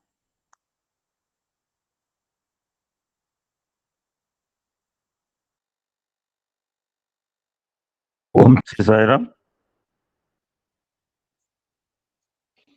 Thank you so much madam. Sairam గురువు గారు. ఇప్పుడు ఇంకో 2-3 సత్సంగాల్లో రామాయణ క్యారెక్టర్స్ అయిపోయినాయి. బట్ రామనామంతో తరించిన వాళ్ళు కూడా స్వామి చెప్పారు. రామాయణ క్యారెక్టర్ రామనామాన్ని కొలిచి తలిచి తరించిన వాళ్ళ గురించి కూడా Swami narrated some few characters are there. Let's try to see, అవి కూడా చూద్దాము. ఇంకా 2-3 సత్సంగాలు పడతాయేమో అనుకుంటున్నాను, మన చేతిలో ఏం లేదు. సో దానికి వెళ్లే ముందు, ఎందుకంటే దాంట్లోకి వెళ్తే చివరికి టైం మిగలకపోవచ్చు. ఇప్పుడు చాలా మందికి భక్తి అంటే ఏంటో ఏం చెప్తాం. భక్తి అంటే నేను చెప్పడం కాదు, మీకు ఓపికంటే వెళ్ళి చూసిరండి. ఇప్పుడు మన దాకా శబరిమలలో చూసాం, విపరీత రష్ ఉంది ఈ సంవత్సరం. మా ఇంట్లో 2 వర్క్ చేస్తున్నారు, 2 కూడా శబరిమల పోయి వచ్చారు. లాస్ట్ 23 years వాళ్ళు వెళ్తూనే ఉన్నారు కనీనగర్ నుంచి. ఇంత రష్ ఎప్పుడు చూడలేదు. తిరుపతిలో బ్రహ్మోత్సవాలు, గరుడ వాహన సేవ పొద్దున్న తెల్లారుదాం నుంచి కూర్చుంటారు రాత్రి దాకా. ఏంటంటే ఏం చెప్పలేం భక్తి. ఇప్పుడు అలానే తెలంగాణ రాష్ట్రంలో ములుగు, వరంగల్కి 60 కిలోమీటర్ దూరంలో మేడారం అనే ప్లేస్, అట్లీస్ట్ భక్తి టీవీ చూడండి. మళ్ళీ 2 సంవత్సరాల దాకా ఈ జాతర చూడలేమండి. వనదేవతలు ఈ try to see at least. Already 2 రోజులు అయిపోయింది, వాళ్ళు 3వ రోజు మొక్కులు చెల్లించుకుంటున్నారు. తెల్లవారులు వస్తుందండి. అక్కడ విసుగు విరామం లేదు. మన గుళ్ళల్లాగా గోపురాల్లాగా అక్కడ విగ్రహాలు ఏమి ఉండవు. ఇప్పుడు బాలరాముడు కనుక మధ్యాహ్నం 1 hour రెస్ట్ ఇచ్చినా అక్కడ రెస్ట్ ఏమి ఉండదు. 24 hours సాగుతూనే ఉందండి. రాత్రి మేము 12:30, 1 గంట దాకా కూడా చూసాం. అప్పటిదాకా ఎందుకు మేలుకున్నారంటే ఉండాలని పరిస్థితి వచ్చి. అట్లీస్ట్ ఇసి టుడే ఈరోజు మొక్కులు చెల్లించుకుంటున్నారు. వనదేవతలండి వాళ్ళు. అక్కడేం విగ్రహాలు ఉండవు, 2 కర్రలు ఉంటాయి. రాత్రి వచ్చిన దేవత కర్ర కూడా ఏం లేదు, ఆనవాయితీ ఒక భరణి రూపంలో, కుంకుమ భరణి రూపంలో వస్తుంది. ఆ జాతర ఇవ్వాలది కదండి, గత 900 సంవత్సరాల బట్టి సాగుతోందండి. ఏముంటుందంటే భక్తి ఉంటుంది. అక్కడ రెస్ట్ రూమ్లు ఉంటాయా, అటాచ్డ్ బాత్రూమ్లు ఉంటాయా, లాడ్జీలు ఉన్నాయా, 5 star హోటల్ ఉన్నాయా? కీకారణ అడవి ప్రాంతం అండి. ఒకప్పుడైతే ట్రాన్స్పోర్ట్ ఫెసిలిటీ కూడా లేదు. అటువంటి ప్లేస్ లో ఇప్పుడు ఒక ప్రభుత్వం చక్కగా బస్ ఫెసిలిటీ ఉంది. నవ్వు హెలికాప్టర్ ఆల్సో, హైదరాబాద్ నుంచి హెలికాప్టర్లు పోయి చూసి రావాలి. కొన్ని లక్షల మంది తండోపతండాలండి. ఎక్కడ ఉంటారో తెలియదు, ఏమి తింటారో తెలియదు, పిల్లలతో జలాలతో వెళ్తుంటారండి. మన రాష్ట్రమే కాదు, పొరుగు రాష్ట్రం Maharashtra, Chhattisgarh. Yes, see how much crowd is there. అది భక్తి అండి. అది మధుర భక్తి అనమాట. నిన్న మా సోదరుడు చెప్పాడు, ఈ భక్తి కేటగిరీలో సుప్రీం ఏంటంటే మధుర భక్తి, గోపికలు అనమాట. వాళ్ళకి ఏముంటుంది తెలియదండి అక్కడ, నథింగ్. ఇక్కడ ఏం లేదు, భక్తి తప్పితే ఏం కనపడదు. ఆ యొక్క మీరు జాతర కనుక చూస్తే లైవ్ లో ఏముంటే విగ్రహాలు ఉంటాయా, అభిషేకాలు ఉంటాయా, కొబ్బరికాయలు కొట్టుడు ఉంటుందా, ఏముండదు అక్కడ. అది భక్తి అండి. అటువంటి మేడారం సమ్మక్క జాతర గురించి కొన్ని విషయాలు తెలుసుకున్న తర్వాత then we go for Ramayana episode అండి. ఈ చివరిలో పెడితే హరిబరి అవుతుంది. First conclude this, then will go for Ramayana. కొన్ని విషయాలండి అనాదిగా కూడా మనం చాలా చూసాం. ఇప్పుడు ఈ మధ్యన చెప్పుకోలేకపోయాం కారణాంతరాల వాసవి మాత. It's a type of revolution against the social rights. వాళ్ళ హక్కులు హరిస్తే లేకపోతే వాళ్ళ మీద దౌర్జన్యం చేస్తే ఊరుకోరండి. ఒక పిల్లిని ఒక గదిలో పెడితే మన మీద దాడి చేస్తుంది. పిల్లికి ఎంత పౌరుషం వచ్చిందంటే వస్తుంది 4 గోడలు పెడితే. కొంతవరకే మనం తమాయించుకుంటారు ఎవరైనా, రాచరికం కావచ్చు లేకపోతే ఇంకే జమీందారీ తత్వం కావచ్చు. ఇప్పుడు మీకు ఫ్రీడమ్ ఇవ్వబడి సరిపోయింది, తొక్కు పెడితే మీరేం చేస్తారు, మీరు తిరగబడతారు నా మీద. అటువంటి అవకాశమే లేదు ఇక్కడ. అంతా కూడా విహంగ వీక్షణ స్వేచ్ఛగా మనం బతికే జీవులం అక్కడ. No restriction. Anybody can speak, anybody can talk, anybody can express their views. అటువంటి మీమాంసలు ఇవ్వండి. పొరపాటు అనుకుంటున్నారేమో, శంకర్ సరస్వతి మాట్లాడు, ఆ సార్ పొరపాటు మాట్లాడుతున్నారు. Anybody can speak, anybody can talk, anybody can speak here. That's liberty Swami he's given. ఎంతవరకు తట్టుకుంటారండి? అటువంటి కథే అనమాట ఇది కూడా. వీళ్ళు గిరిజన ప్రాంతం వాళ్ళు రాచరికం అంటే ఉంటారు. ఇప్పుడు మనం బ్రిటిష్ పాలనలో లేమో 250 సంవత్సరాలు. మరి ఇంత తెలియగలవాళ్ళం, ఇంత మేధా సంపత్తి గలవాళ్ళం 250 సంవత్సరాలు పరాయి పాలన ఎలా బతికామండి? ఆడు తినమంది తిన్నాము, కట్టుకోమంటే కట్టుకున్నాం, ఏ గుడికి పోమంటే అక్కన్నాం, ఏ స్కూల్ పోమంటే ఆ స్కూల్ పట్టుకున్నాం, కాకంటే కాకన్నాం, నక్కంటే నక్కన్నాం. కాకి నక్కన్నా కాకే అన్నాం. ఎందుకంటే మనకు స్వాతంత్రం లేదు. మరి ఎన్ని సంవత్సరాలు ఎందుకు బతికాం? సరే, అప్పుడంటే తెలియదండి. ఈ మధ్య స్వాతంత్రం వచ్చింది మనకు 200 years బ్యాకే, 100 సంవత్సరాలు కూడా కాలేదు. ఈ మధ్య తెలివితేటలు ఏమైనా మరి మన తెలివితేటలంతా? మరి వాడు పరాయి పాలనలో వాడిని ఎత్తిమీగతో సవారు చేస్తుంటే తొక్కించుకున్నామే, ఏమైంది? తెలివితేటలు ఏమైపోయినాయి? అలానే ఉంటుంది. కేవలం ఎందుకు అలా బతికాం, బానిస బతుకు కారణం అంటే స్వామి ఒకటే మాట చెప్పారు, ఐకమత్యం. ఇప్పుడు మన గ్రూప్ ఇప్పుడు 1300 రోజులు బట్టి నడుస్తుంది అంటే కష్టం, డిఫరెన్సెస్ ఉండొచ్చండి. నా మాటలు మీకు నచ్చబోతు, మీ వ్యవహారాలు నాకు నచ్చబోతు.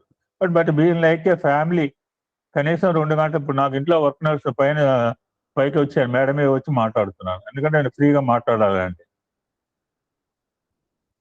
సో ఆ విధంగా ఒక రాజరికం మనం కూడా రాజరికంలో బతికిన వాళ్ళమే.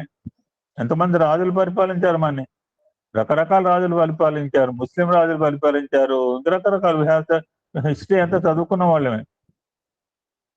అటువంటి ప్రతాపరుద్రుడి కాలంలో జరిగిన సంఘటన అండి. భరించారు. ఇప్పుడు ఏమైనా వచ్చింది, మన కరోనా వచ్చింది, గవర్నమెంట్ ఏం చేసింది?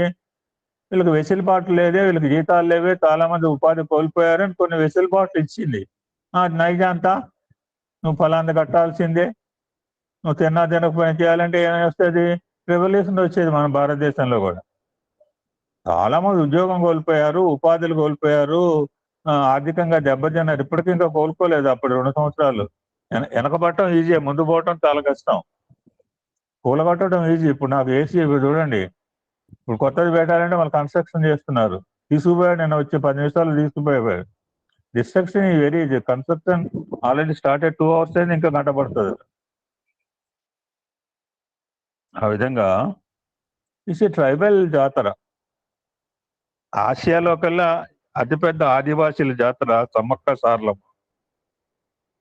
తెలంగాణ రాష్ట్రంలో చాలా భారీగా నిర్వహించే జాతర ఈరోజు. ఇది ఆల్రెడీ 3rd day అండి. It's going on 2 years twice, yearly twice అండి. 2 సంవత్సరాలకు ఒకసారి జరుగుతుంది. మళ్ళా 2 years అనమాట. ఇప్పుడు 24 అంటే 25, 26లో జరుగుతుంది. ఇదే మాసంలో, మాఘ మాసంలో. 26కి మీరు ఎక్కడ ఉంటామో నేను ఎక్కడ ఉంటాను ఎవరు తెలుసు అండి. కనుక ఈరోజు నేను అదే రాత్రి అన్నాను, ఇప్పుడు గరుడ వాహన సేవ చూడలేదా, బ్రహ్మోత్సవాలు చూడలేదా? I will enjoy the beauty. ఆ అమాయక ప్రజలు ఆ యొక్క చూస్తుంటే కళ్ళకి ఆనందం అనిపిస్తుంది, అది భక్తి. ఏముండదు అక్కడ, పిచ్చి భక్తి అనమాట. ఇట్స్ కుంభమేళ. కుంభమేళ అంటే తెలుసుగా మనకు, అప్పుడప్పుడు జరుగుతుంటాయి పుష్కరాలప్పుడు. మేము మహాకుంభమేళ అటెండ్ అయ్యాను. 144 years ఒకసారి వస్తుంటా. అప్పుడు మహాకుంభమేళకి అటెండ్, లాస్ట్ 10 years బ్యాక్ ఉన్నప్పుడు కొత్తగూడ ఆయన ఆన్ చేస్తారు మహాకుంభమేళ. 12 అనమాట. అంటే 12 పుష్కరాలు అయిన తర్వాత జరిగేది మహాకుంభమేళ అనమాట. ఇప్పుడు నేను తెలంగాణలో ఉంటున్నాయి 77 నుంచి 23, almost I was there for 40 years. పోదామని ప్రయత్నం చేశాను కానీ ఏమో అక్కడ వెసులుబాట్లు ఉంటాయా, అటాచ్డ్ బాత్రూమ్లు ఉంటాయా, వెస్టర్న్స్ టైప్ ఉంటాయా, పడుకోవడానికి ఏసీలు ఉంటాయా, మరి తిరుపతి పుష్కరం లాగా ఉంటుందా స్నానం చేయడానికి? తిరుపతి పుష్కరం లాగా అంత నీట్గా ఉండదు జంపన్న వాగు. నేను చాలా క్షేత్రాలు పోయినప్పుడు ఆ తల మీద నీళ్లు చల్లకడానికి కూడా హెసిటేట్ చేసిన ప్లేస్లు ఉన్నాయి, తీర్థయాత్రలు పోయినప్పుడు కూడా. ఎందుకంటే మనసు ఒప్పదు, ఇక్కడ అదేం ఆలోచించారు, మనసు ఒప్పదు, ఏం లేదు, అందరూ మునుగుతూ ఉంటారు ఆ జంపన్న వాగులో ఇన్ని లక్షల మంది.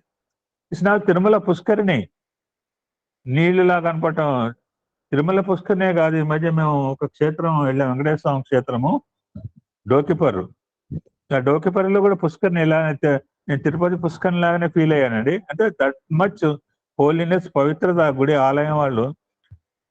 ఆ ఆలయం చూసి వచ్చిన తర్వాత వేరే ఆలయంకి వచ్చాం మేము మచిలీపట్నంలో. చాలా భయంకరంగా ఉంది అక్కడ పుష్కరిని, no maintenance. Like a Kumbh Mela, వనదేవతల యొక్క జాతర అండి. ఇది మాఘమాసంలో 4 days పాటు జరుగుతుంది. నాట్ ఓన్లీ ఫర్ తెలంగాణ, ఇతర రాష్ట్రాల నుంచి భక్తులు ఎంతో మంది భారీగా హాజరవుతారండి. మన ఆదాయం చెప్పాడు, లాస్ట్ 2 years బ్యాక్ 14 కోట్ల ఆదాయం వచ్చిందట. ఫస్ట్ లో లక్షల మీద ఉండేది, అలా లెక్కలు చెప్పుకుంటూ వచ్చి మొన్న లాస్ట్ 2 years బ్యాక్ జరిగిన సమ్మక్క సారక్క జాతరకి 14 కోట్ల రూపాయల ఆదాయం వచ్చింది. ఇది ములుగు అనే ప్లేస్ ఉంటుందండి, ములుగు ఇప్పుడు డిస్ట్రిక్ట్ చేశారు. ఇదివరకు తెలంగాణలో జిల్లాలు గుర్తుండేవి, ఇప్పుడు వాళ్ళ అనుకూలంగా 34, 36 చేశారు. పేర్లు కూడా తెలియదు కొన్ని. ఇదివరకు తెలంగాణ జిల్లాలు చెప్పమని చెప్పలేదు. వరంగల్ జిల్లా ఇది అవిభక్త వరంగల్ జిల్లాలో. ఈ ములుగు సమీపంలో తాటువాయి అనే ఒక మండలం ఉంటుందండి, మేడారం గ్రామంలో జరుగుతుంది. రాష్ట్ర పండుగ గవర్నమెంట్ గుర్తించి రాత్రి కూడా ఎస్పీ గారు ఆ సమ్మక్క వస్తుంటే గౌరవ చిహ్నంగా ఎస్పీ గారు గాల్లోకి కాల్పులు జరిపాడు. గవర్నమెంట్ ఒక మహనీయుడు వచ్చినప్పుడు లేకపోతే ప్యారేడ్ చేసినప్పుడు ఇలాగ జెండా వందనం చేసినప్పుడు ఎంతటి గౌరవ సూచకంగా చేశారో, this festival was celebrating as recognize government festival.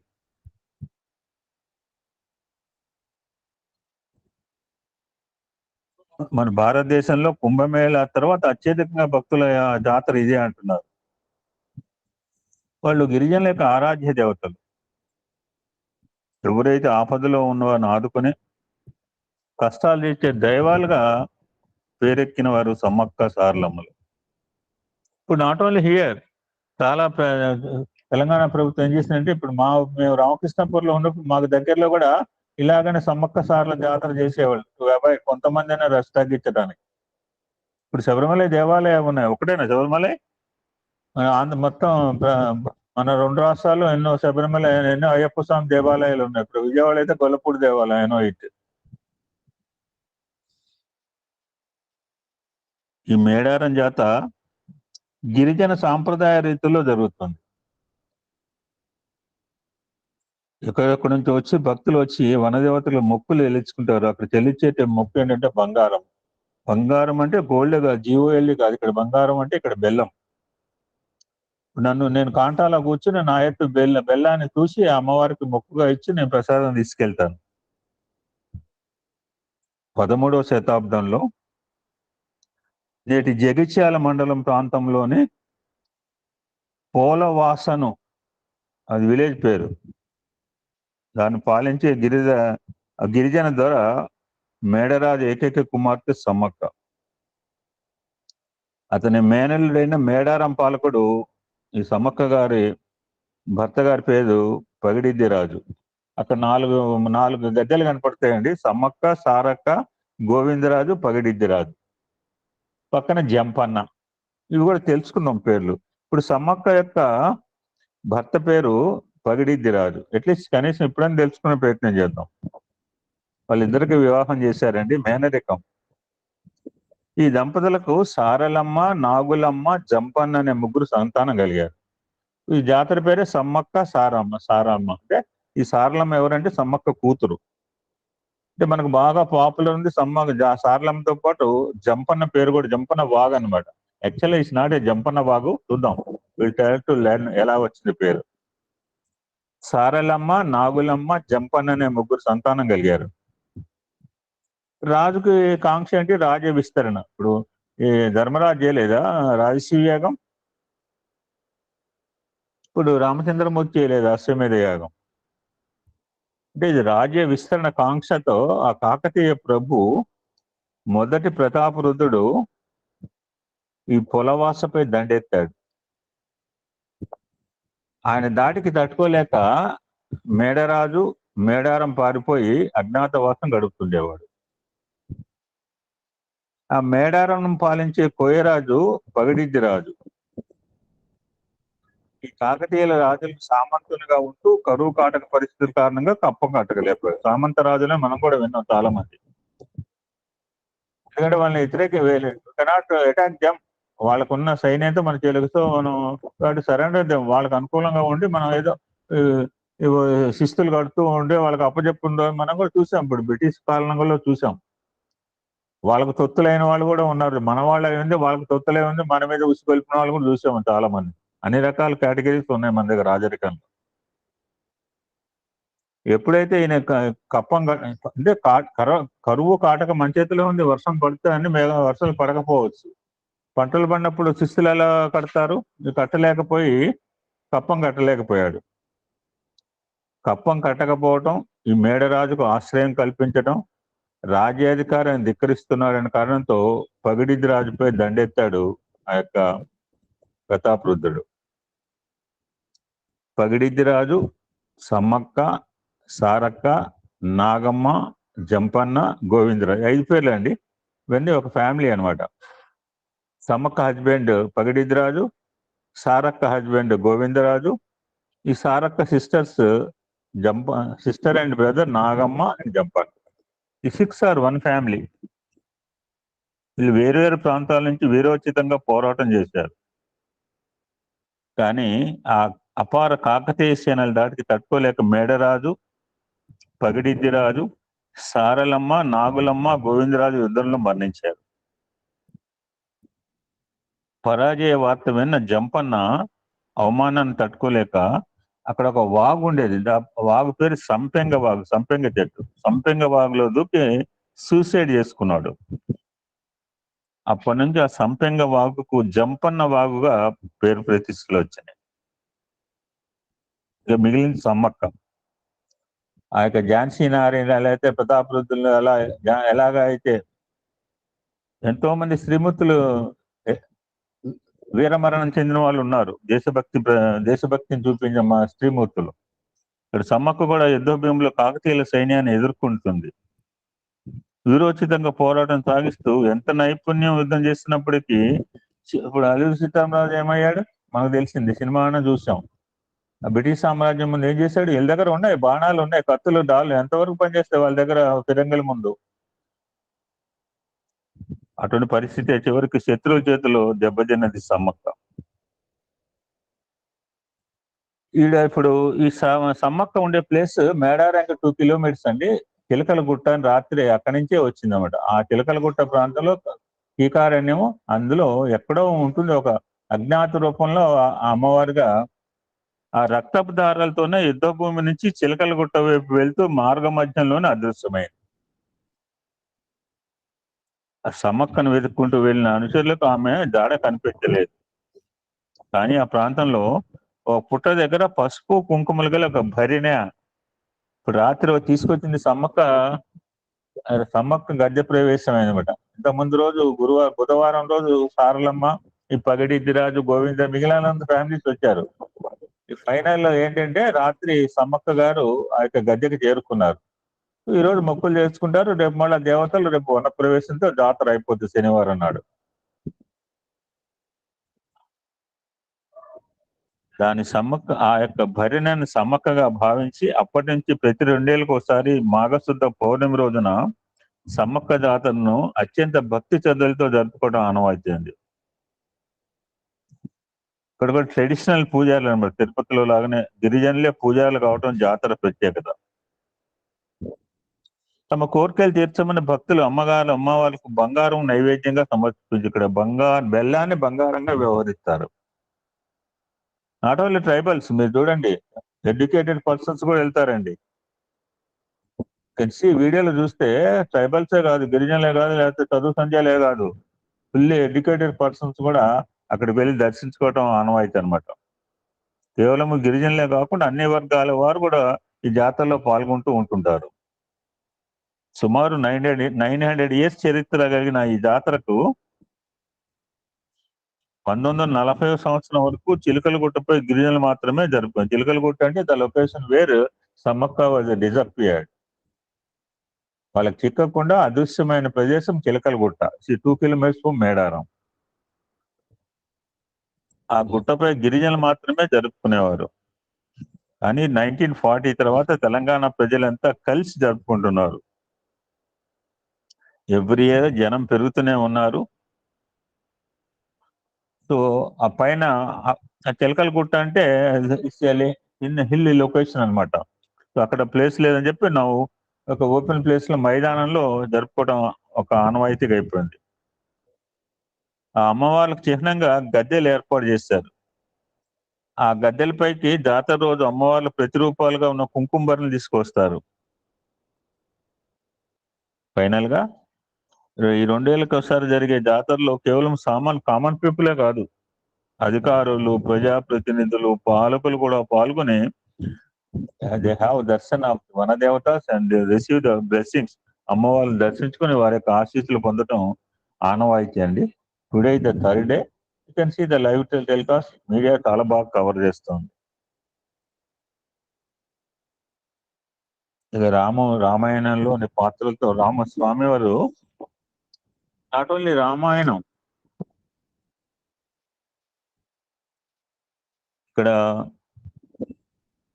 పురాణ పురుషులు, భక్తుల చరిత్రలు కూడా కొన్ని స్వామిజీ తన స్వదస్తులతో రాసి పిల్లలకు చెప్పడం జరిగింది. ఆ విధంగా రామాయణంలో క్యారెక్టర్స్ అయిపోయిన తర్వాత స్వామివారు ముచ్చరించిన కొంతమంది భక్తుల యొక్క విషయాలు కూడా స్వీయ దస్తులతో చూద్దాం. Letters have some few more. ఆయన చెప్పిన అంశాలు కొన్ని తెలుసుకునే ప్రయత్నం చేద్దాం.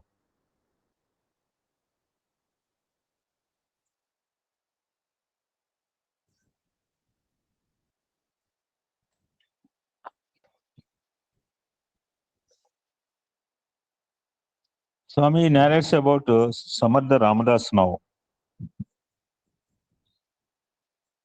స్వామి ఏం చెప్తారంటే, సమర్థుడు పవిత్ర చిత్తుడు,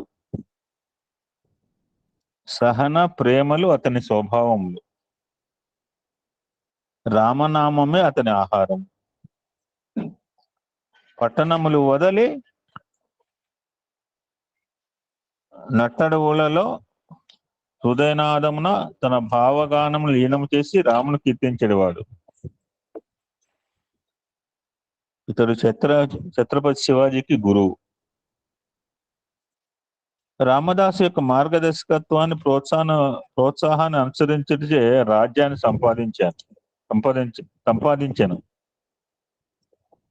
శివాజీ తాను సంపాదించే రాజ్యం గురువు గారి కరుణా కటాక్షమని తలిచి ఆ రాజ్యాన్ని సమర్థునికి అద్భుతం చేశాడు. మేము ఇది నాటికి వేయించాము. ఇది దాదాపు ఒక 3-4 ఎపిసోడ్స్ ఉంటుంది. సో నాటిక వేయించాము. ఇది మహారాష్ట్రలో హిందీ నాటిక అనమాట. డిస్ప్లేడ్ ఇంగ్లీష్ లో వేయించడం జరిగింది.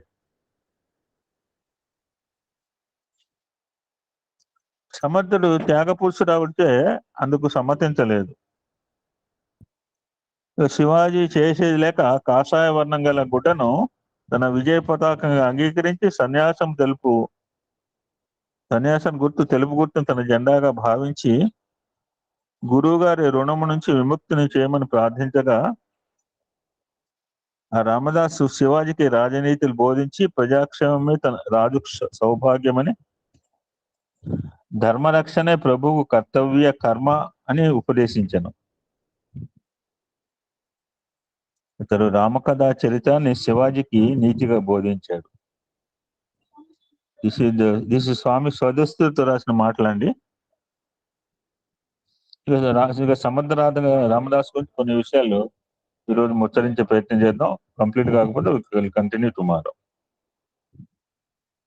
కొన్ని విషయాలు మనకు తెలిసినా కానీ చాలా ఇంట్రెస్టింగ్ గా ఉంటుంది. మహనీయుడు. మహారాష్ట్ర దేశంలో ఒక కుగ్రామంలో సమర్థ రామదాసు జన్మించాడు. అతనికి తల్లిదండ్రులు పెట్టిన పేరు నారాయణ. అతడు తన 8వ ఏటనే తండ్రిని మహనీయులందరూ కూడా ఇదే, చిన్నప్పుడే తల్లి పోవడమో తండ్రి పోవడం మనం చాలా చూసాం. చిన్నతనంలో అల్లరి చేస్తూ ఉండేవాడు Narayana. She become a headache to mother. తల్లి రణుబాయికి అతడు ఒక సమస్య అయినాడు. ఆ నారాయణకి 13వ సంవత్సరం వచ్చిన వెంటనే బంధువులందరూ తల్లికి ఒక తెలివిగల పిల్లని చూసి వివాహం చేయి అంటూ సలహా ఇచ్చారు. ఆ విధంగా తల్లి నారాయణకు ఒక అమ్మాయితో వివాహం నిశ్చయం చేసింది. వివాహ సమయంలో మాంగళ్య ధారణకు ముందు వధువుల మధ్య ఒక తెరను కడతారు. మనకు మనకు తెలిసిందే కదా, మధ్యలో గుడ్డ కడతారు. దాని మీద స్వస్తిక్ గుర్తు పెడుతుంటారు, రకరకాలు రాస్తుంటారు. నారాయణ వివాహ సమయంలో కూడా ఆ విధంగానే తెరను కట్టారు. మాంగళ్య ధారణ సమయంలో తెరను తొలగించారు. నారాయణ అక్కడ లేడు. ఊరంతా వెతికించారు, కానీ అతడు కనపడలేదు. ఆ విధంగా పెళ్లిపీటల మించి పారిపోయిన నారాయణ చివరకు పంచవటి ప్రాంతం చేరుకున్నాడు. నారాయణ శరీరం పులకరించింది. ఎందుకంటే శ్రీరామచంద్రమూర్తి వనవాస కాలంలో నివసించిన ప్రదేశం ఇది పంచవటి. తన సాధనకు తగిన ప్రదేశం నిర్ణయించుకున్నాడు. నిరంతరము రామనాస్మరణ చేయటం ప్రారంభించాడు. మరి అల్లరి ఆకతాయి అని పిల్లవాడు నారాయణ ఇటువంటి సాధకుడిగా ఎట్లు మారాడు అని క్వశ్చన్ వేస్తూ స్వామి చెప్తున్నారు. కొంత పూర్వజన్మ సుకృతం. అంతేకాకుండా అతడు ఇల్లు వదిలి వచ్చేటప్పుడు మార్గ మధ్యంలో ఒక హనుమంతుని ఆలయంలోకి ప్రవేశించాట. ఈ చిన్నప్పటి నుంచి కూడా నారాయణకి హనుమంతుడు అంటే ఇష్టదైవం. ఆ విగ్రహం ముందు నిల్చుని ఈ విధంగా ప్రార్థించాట. ఓ హనుమంత, నీవు నీ శక్తి సామర్థ్యములను గుణగణములను నాకు ప్రసాదించు అని ప్రార్థించాట. అతని ప్రార్థనను ఆలకించి అనుగ్రహించిన సూచనగా ఆ హనుమంతుని విగ్రహంలోంచి ఒక దివ్యమైన తేజ తరంగాలు ఉద్భవించి నారాయణలో ప్రవేశించినాయట. ఒక సామాన్యుడు సాధకుడుగా మారుట,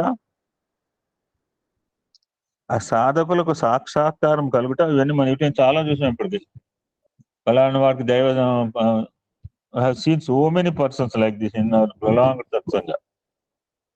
ఇప్పుడు మనకు కూడా చాలా మందికి స్వామి కనిపించాడు.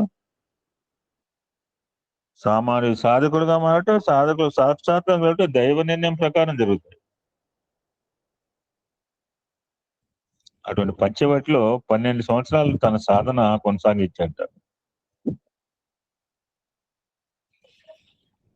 తత్ఫలితంగా హనుమంతుని వల్లే త్రివిధ శరణాగతి తత్వాన్ని అనుభూతికి తెచ్చుకోగలిగట. ఎవరైనా చెప్తారండి హనుమంతుని యొక్క త్రివిధమైన శరణాగతి తత్వాలు ఎనిబడి చాలాసార్లు ప్రస్తావించుకున్నాం. Anybody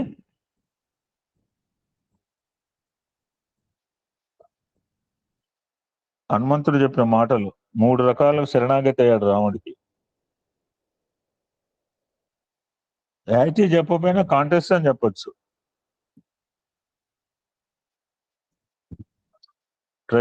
right.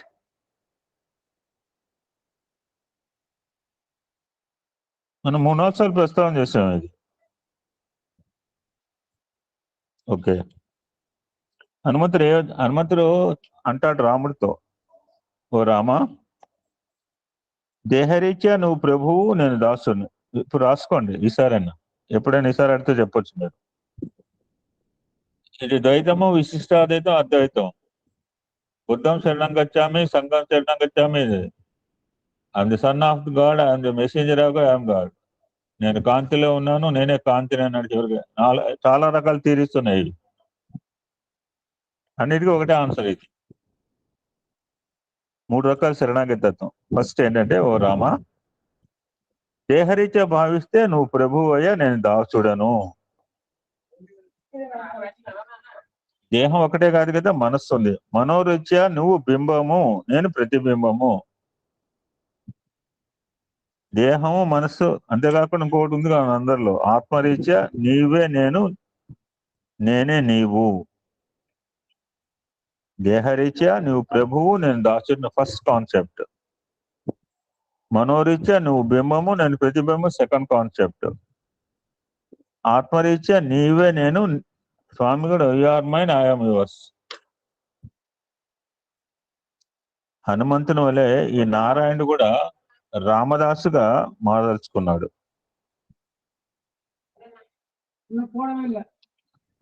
పంచవటి వదిలి భారతదేశం అంతటా పర్యటించాడు.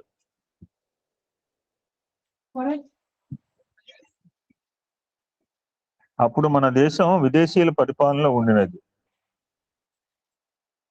సనాతన ధర్మంకు ఆదరణ నశించినది. దేశ పరిస్థితులను పురస్కరించుకుని రామదాసుగా పేరు మార్చుకున్న నారాయణ ప్రజలలో, పాలకులలో, ముఖ్యంగా హిందువులలో దేశభక్తి, దైవభక్తి, ధర్మాచరణ యొక్క ఆవశ్యకత గురించి ప్రచారము, ప్రబోధలు సల్పాడు. గ్రామ గ్రామాల్లో తిరుగుతూ రామనామాన్ని ప్రతిధ్వనించేది చేశాడు. ఇప్పుడు గ్రామసేవ రామసేవ అంటున్నాను మనం. ఆనాడే చెప్పాడు ఆయన, గ్రామసేవ రామసేవ అని నిరూపించు వచ్చాడు. ఇప్పుడు మనం గ్రామసేవ రామసేవ అన్నాం సత్యసాయి ఆర్గనైజేషన్ వచ్చిన తర్వాత. లేకపోతే మనకు తెలిసేది కాదు గ్రామసేవ రామసేవ. మన only who in the organization know that gramaseva is ramaseva. బయట వాడికి గ్రామసేవ అంటే అదేంటంటాడు. మీరు అడుగు చూడండి ఎవడన్నా. కొంతకాలం తర్వాత మహారాష్ట్ర దేశం చేరుకున్నాడు. అప్పటికి శివాజీ ఒక స్వతంత్రమైన రాజ్య నిర్మాణానికి ఉద్యమించిన సంగతి తెలుసుకుని సంతోషించాడు. ఒకనొక శుభ సమయాన వీరిరువురు కలుసుకోవడం జరిగింది.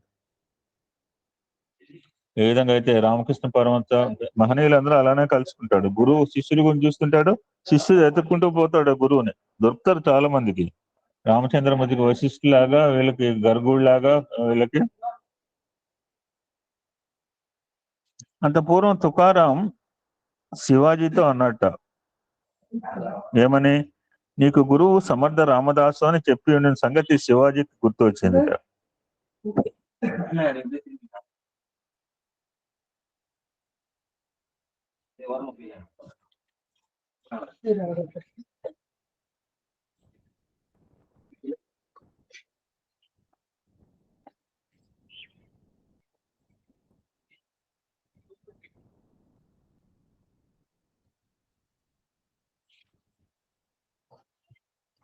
ఒకరోజు శివాజీ భవనం ముందు, వినపడుతుందండి?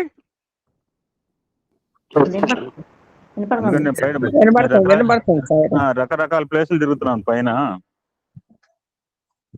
టైం ఎంత అయింది సార్? Okay, 12 12 sir. 12 అయింది. ఓకే ఓకే, మంచి ఎండలో నుంచి చెప్తున్నా. ఒకరోజు శివాజీ భవనం ముందు నుంచి భవతి భిక్షాందేహి అని నిలబడ్డాట రామదాసు. శివాజీ ఒక పత్రాన్ని ఆయన భిక్షపాత్రలో వేసేట. స్వామి, నా రాజ్యాన్ని మీకు దారపోస్తున్నాను అన్నట. ఇప్పుడు రామదాస్ అంటాడు, నాయన నేను సర్వసంగ పరిత్యాగిని, నాకు పదవి కాంక్ష లేదు, కానీ నేను చెప్పినట్లు నడుచుకో. నువ్వు ఈ రాజ్యాన్ని భగవత్ ప్రసాదంగా భావించు. నువ్వు ట్రస్టీ లాగా ఉండు, సత్యసాయి ట్రస్ట్ లాగా, నాట్ ఓనర్. భగవంతుని ప్రతినిధిగా ఉండు, ఒక ధర్మ రక్షకునిగా వ్యవహరించమని చెప్పాట సమర్థ రామదాసు, శివాజీకి గురువు.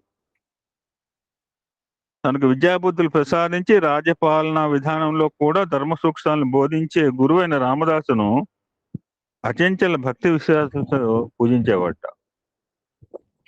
మంచి తమాషా, చాలా బాగుంటుంది. ఇప్పుడు ఒకరోజు శివాజీకి 3 వస్తువులు కానుకగా పంపేట రామదాసు. 2 ఇటుకలు, కొబ్బరికాయ, మట్టి.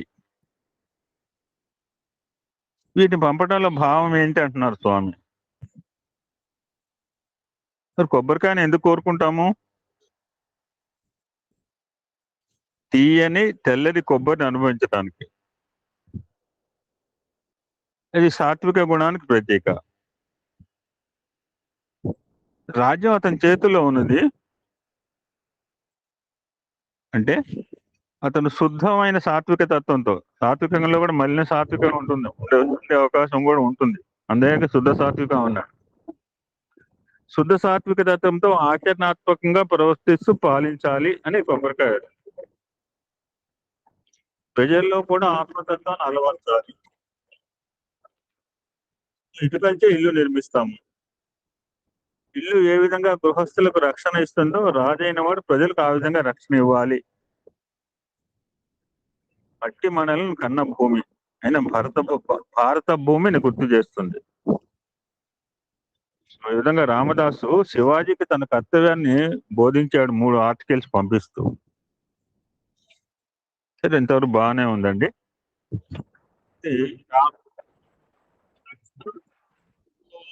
అని పేరు ఎలా వచ్చింది? ఇంట్రెస్టింగ్ స్టోరీ అయితే, రామదాసు ధర్మరక్షణకై ఒక చేతిలో దండం, మరొక చేతిలో విల్లు, అమ్ముల పొది తగిలించుకొని సంచరిస్తూ ఉండేవాడు.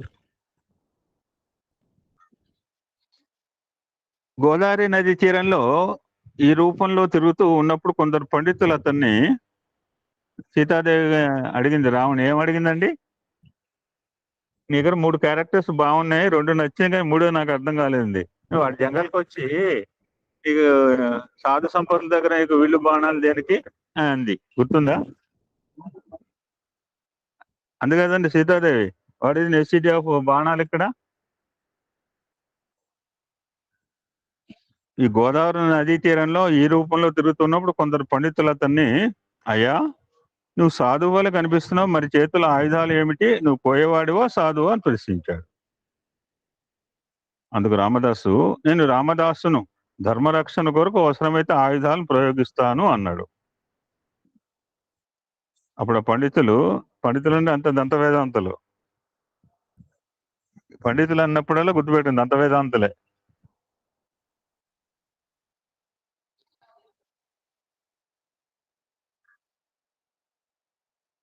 నిజంగా నువ్వు ఆ బాణంలు ఎక్కువ పెట్టగలవా? అదిగో ఆ పైన ఎగిరే పక్షిని కొట్టగలవా అని సవాల్ చేశారు. ఇటువంటి చేయటంలో ఫస్ట్ కదా పండితులు. రామదాసు సూటిగా ఆ బాణాన్ని ఎక్కుపెట్ట పక్షిని కొట్టాడు. ఒక క్షణంలో ఆ పక్షి నేల మీద పడి చనిపోయింది. వెంటనే పండితులు, చీ చీ చీ, సాధువులే ఉన్నావు, ప్రాణహింస చేస్తావా అని గద్దించారు. అప్పుడు రామదాసు, అయ్యా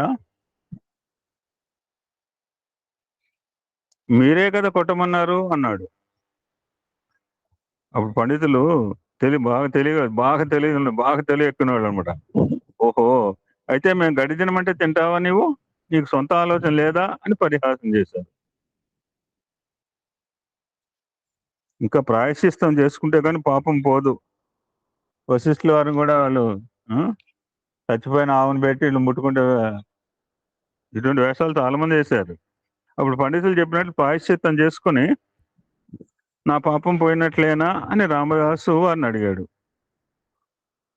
పోయినట్లే అన్నారు పండితులు. మరి పక్షి గతి ఏమిటి? నా పాపం పోయిన తర్వాత ఇది బ్రతకాలి కదా అన్నారు రామదాసు. అది ఎట్లా సాధ్యం? అది దాని కర్మ అన్నారు పండితులు. అంతవరకు వీళ్ళ పని. రామదాసుకు మనసు ఒప్పలేదు. అతడు శ్రీరామచంద్రుని స్మరిస్తూ కంటిదారులు గారిస్తూ, రామచంద్ర, నేను ఇన్ని దినములు చేసిన సాధనలు త్రికరణ శుద్ధితో కూడినవైతే ఈ పక్షి బతకాలి అని ప్రార్థించాడు. నేను నా అజ్ఞానంతో చేసిన పాపకృత్యానికి క్షమాపణ కోరుతున్నాను అన్నాడు. ఎప్పుడైతే అలా అన్నాడో త్రికరణ శుద్ధిగా కొద్ది క్షణాల్లో ఆ పక్షి లేచి పైకి ఎగిరిపోయింది. ఎవడైతే ఆయన హేళన చేశారో పండితులంతా సోకాళ్ళు, మహానుభావ, మేము తెలియక అని నా మాటలు చేసిన అవహేళనకు బాధపడుతున్నాం, మమ్మల్ని క్షమించండి, మీ శక్తి సామర్థ్యం ఏంటో కనులారా చూశాము. ఆకాశంలో ఎగిరిన పక్షిని ఎక్కువ పెట్టి కొట్టారు, చనిపోయిన పక్షిని బతికించారు, మీకు సమర్థ రామదాసు నామం సార్థకత అందిస్తుంది అని పొగిడారు.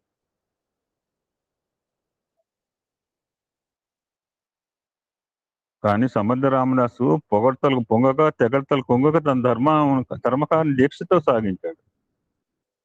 పండరి క్షేత్రానికి వెళ్ళాడు, పాండురంగం దర్శించాడు. ఆ పాండురంగుడు పుండరీకుని ఏ విధంగా అనుగ్రహించాడో తెలుసుకున్నాడు. అప్పుడు అతని తల్లి గుర్తుకొచ్చింది. వెంటనే స్వగ్రామం చేరుకున్నాడు. తల్లి పేరు రణుబాయి. వృద్ధాప్యంలో కనుల్లో ఆదిశంకరాచార్యులకు ఎలాగ ప్రామిస్ చేసిందో చివరిలో క్షేత్రంలో వస్తా అని చెప్పి, కర్ణ సుబ్బమ్మకి స్వామి ఎలా ప్రామిస్ చేశారో అంతిమ కాలంలో వస్తా అని చెప్పి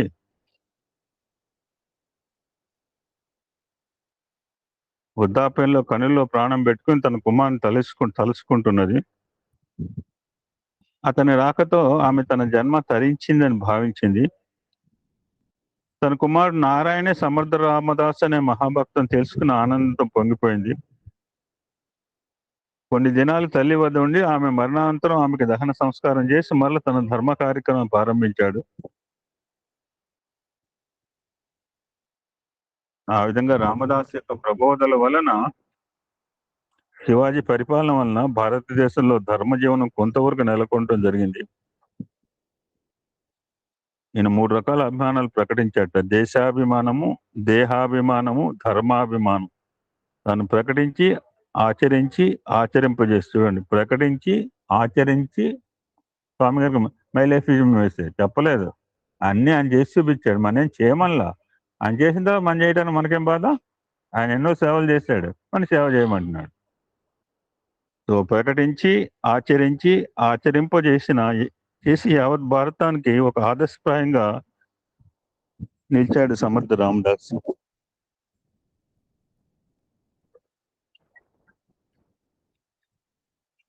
ఒకసారి సమర్థ రామదాసు శిష్యులు వెంట పెట్టుకుని శివాజీ వద్దకు బయలుదేరాడు. మార్గ మధ్యలో శిష్యులు ఆకలి, దాహం, బాధ కోర్చుకోలేకపోయారు. ఆకలి తప్పులు లెక్క చేయలేని గురువు గారి ముందు నడిచి పెడుతుంటే కొందరు శిష్యులు పక్కన చెరుకు తోటలకు ప్రవేశించి చెరుకు గడలు తెచ్చుకుని తల ఒకటి తీసుకుని తింటున్నారు. ఆ తోట యజమాని చూసి పరుగున వచ్చి ఒక కర్రతో శిష్యులకు దేహశుద్ధి చేశాడు. శిష్యుడు ముందుకు పరిగెడుతుండగా ఆ తోట యజమాని వెంబడించి సమర్థ రామదాసు కలుసుకుని అతని శిష్యులు చేసిన ఘనకార్యం గురించి చెప్పాడు. అప్పుడు రామదాస్ అతనికి క్షమాపణ చెప్పుకుని జిఫచాపల్యం అరికొట్టుకునే శిష్యులు మందలించాడు.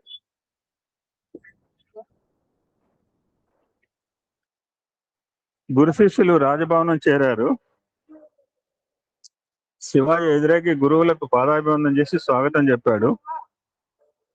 తర్వాత స్నానం చేస్తున్న రామదాసు నడ్డి మీద బొబ్బలు చూసి దిగ్భ్రాంతి చెంది ఏమి జరిగిందని శిష్యుల్ని అడిగాడు శివాజీ. సిగ్గుతో తల వంచుకొని జరిగిందంతా వారు చెప్పారు.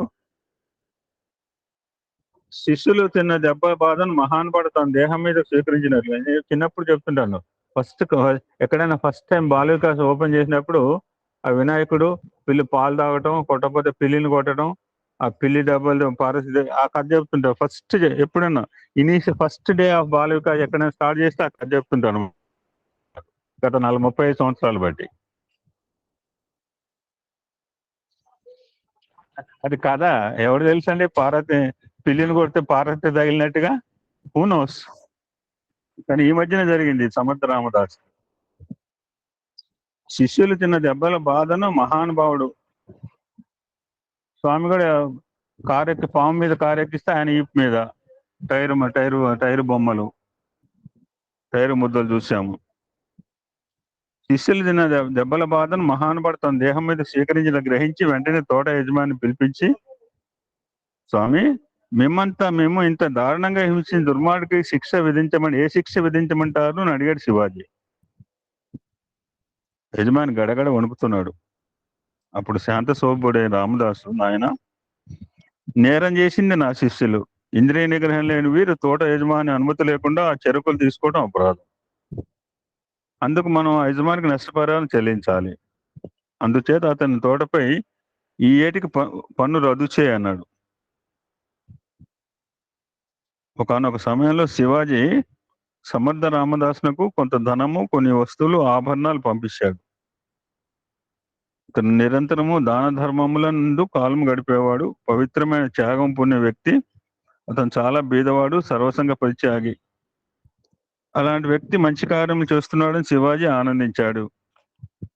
ఆ త్యాగికి ఇలాంటివన్నీ పంపించినప్పుడు తాను ఎంతైనా సద్వినియోగం చేస్తాడు అని తన పరివారంతో చెప్పి పంపించాడు. ఇప్పుడు నాకు కూడా కొంతమంది డబ్బులు పంపిస్తున్నారు. నేను పంపమని చెప్పట్లేదు, ఐఎమ్ నాట్ ఆస్కింగ్ మనీ. వాళ్ళేదో బలవంతంగా చేస్తే ఒప్పుకుంటున్నాను. నాకెందుకు మీ డబ్బులు? నా పెన్షన్ నాకు వస్తున్న అవసరమే నేను ఖర్చు పెట్టుకుంటా. నేనేదో మంచి పని చేస్తున్నారు, పంపుతున్నారు నలుగురు. అట్లే పంపించాడు ఆయన.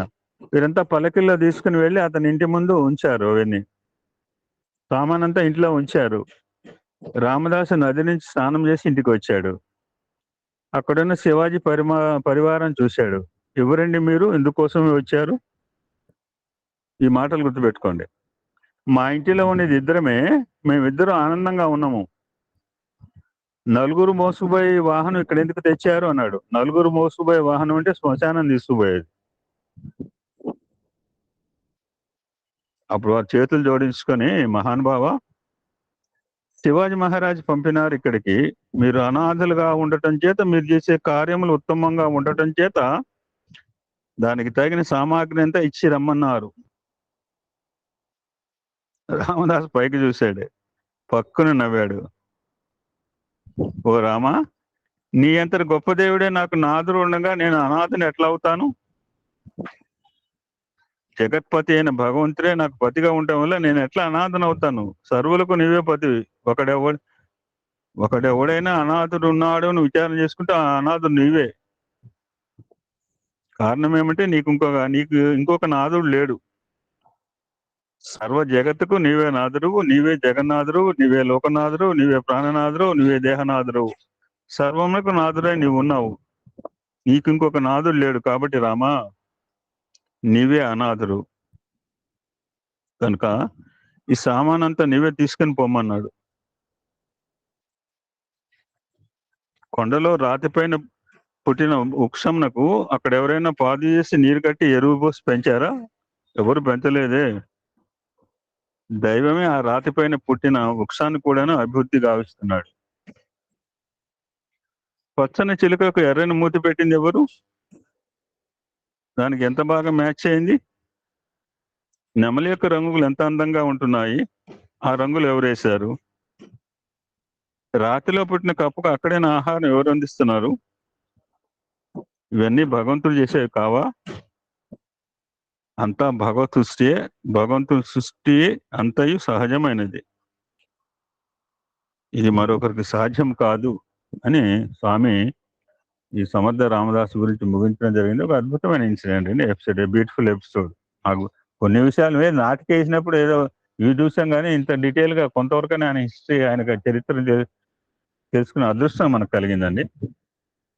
ఓం శాంతి శాంతి శాంతి. సమస్త లోకా సుఖినో భవంతు. లోకా సమస్త సుఖినో భవంతు. ఓం శాంతి శాంతి శాంతి.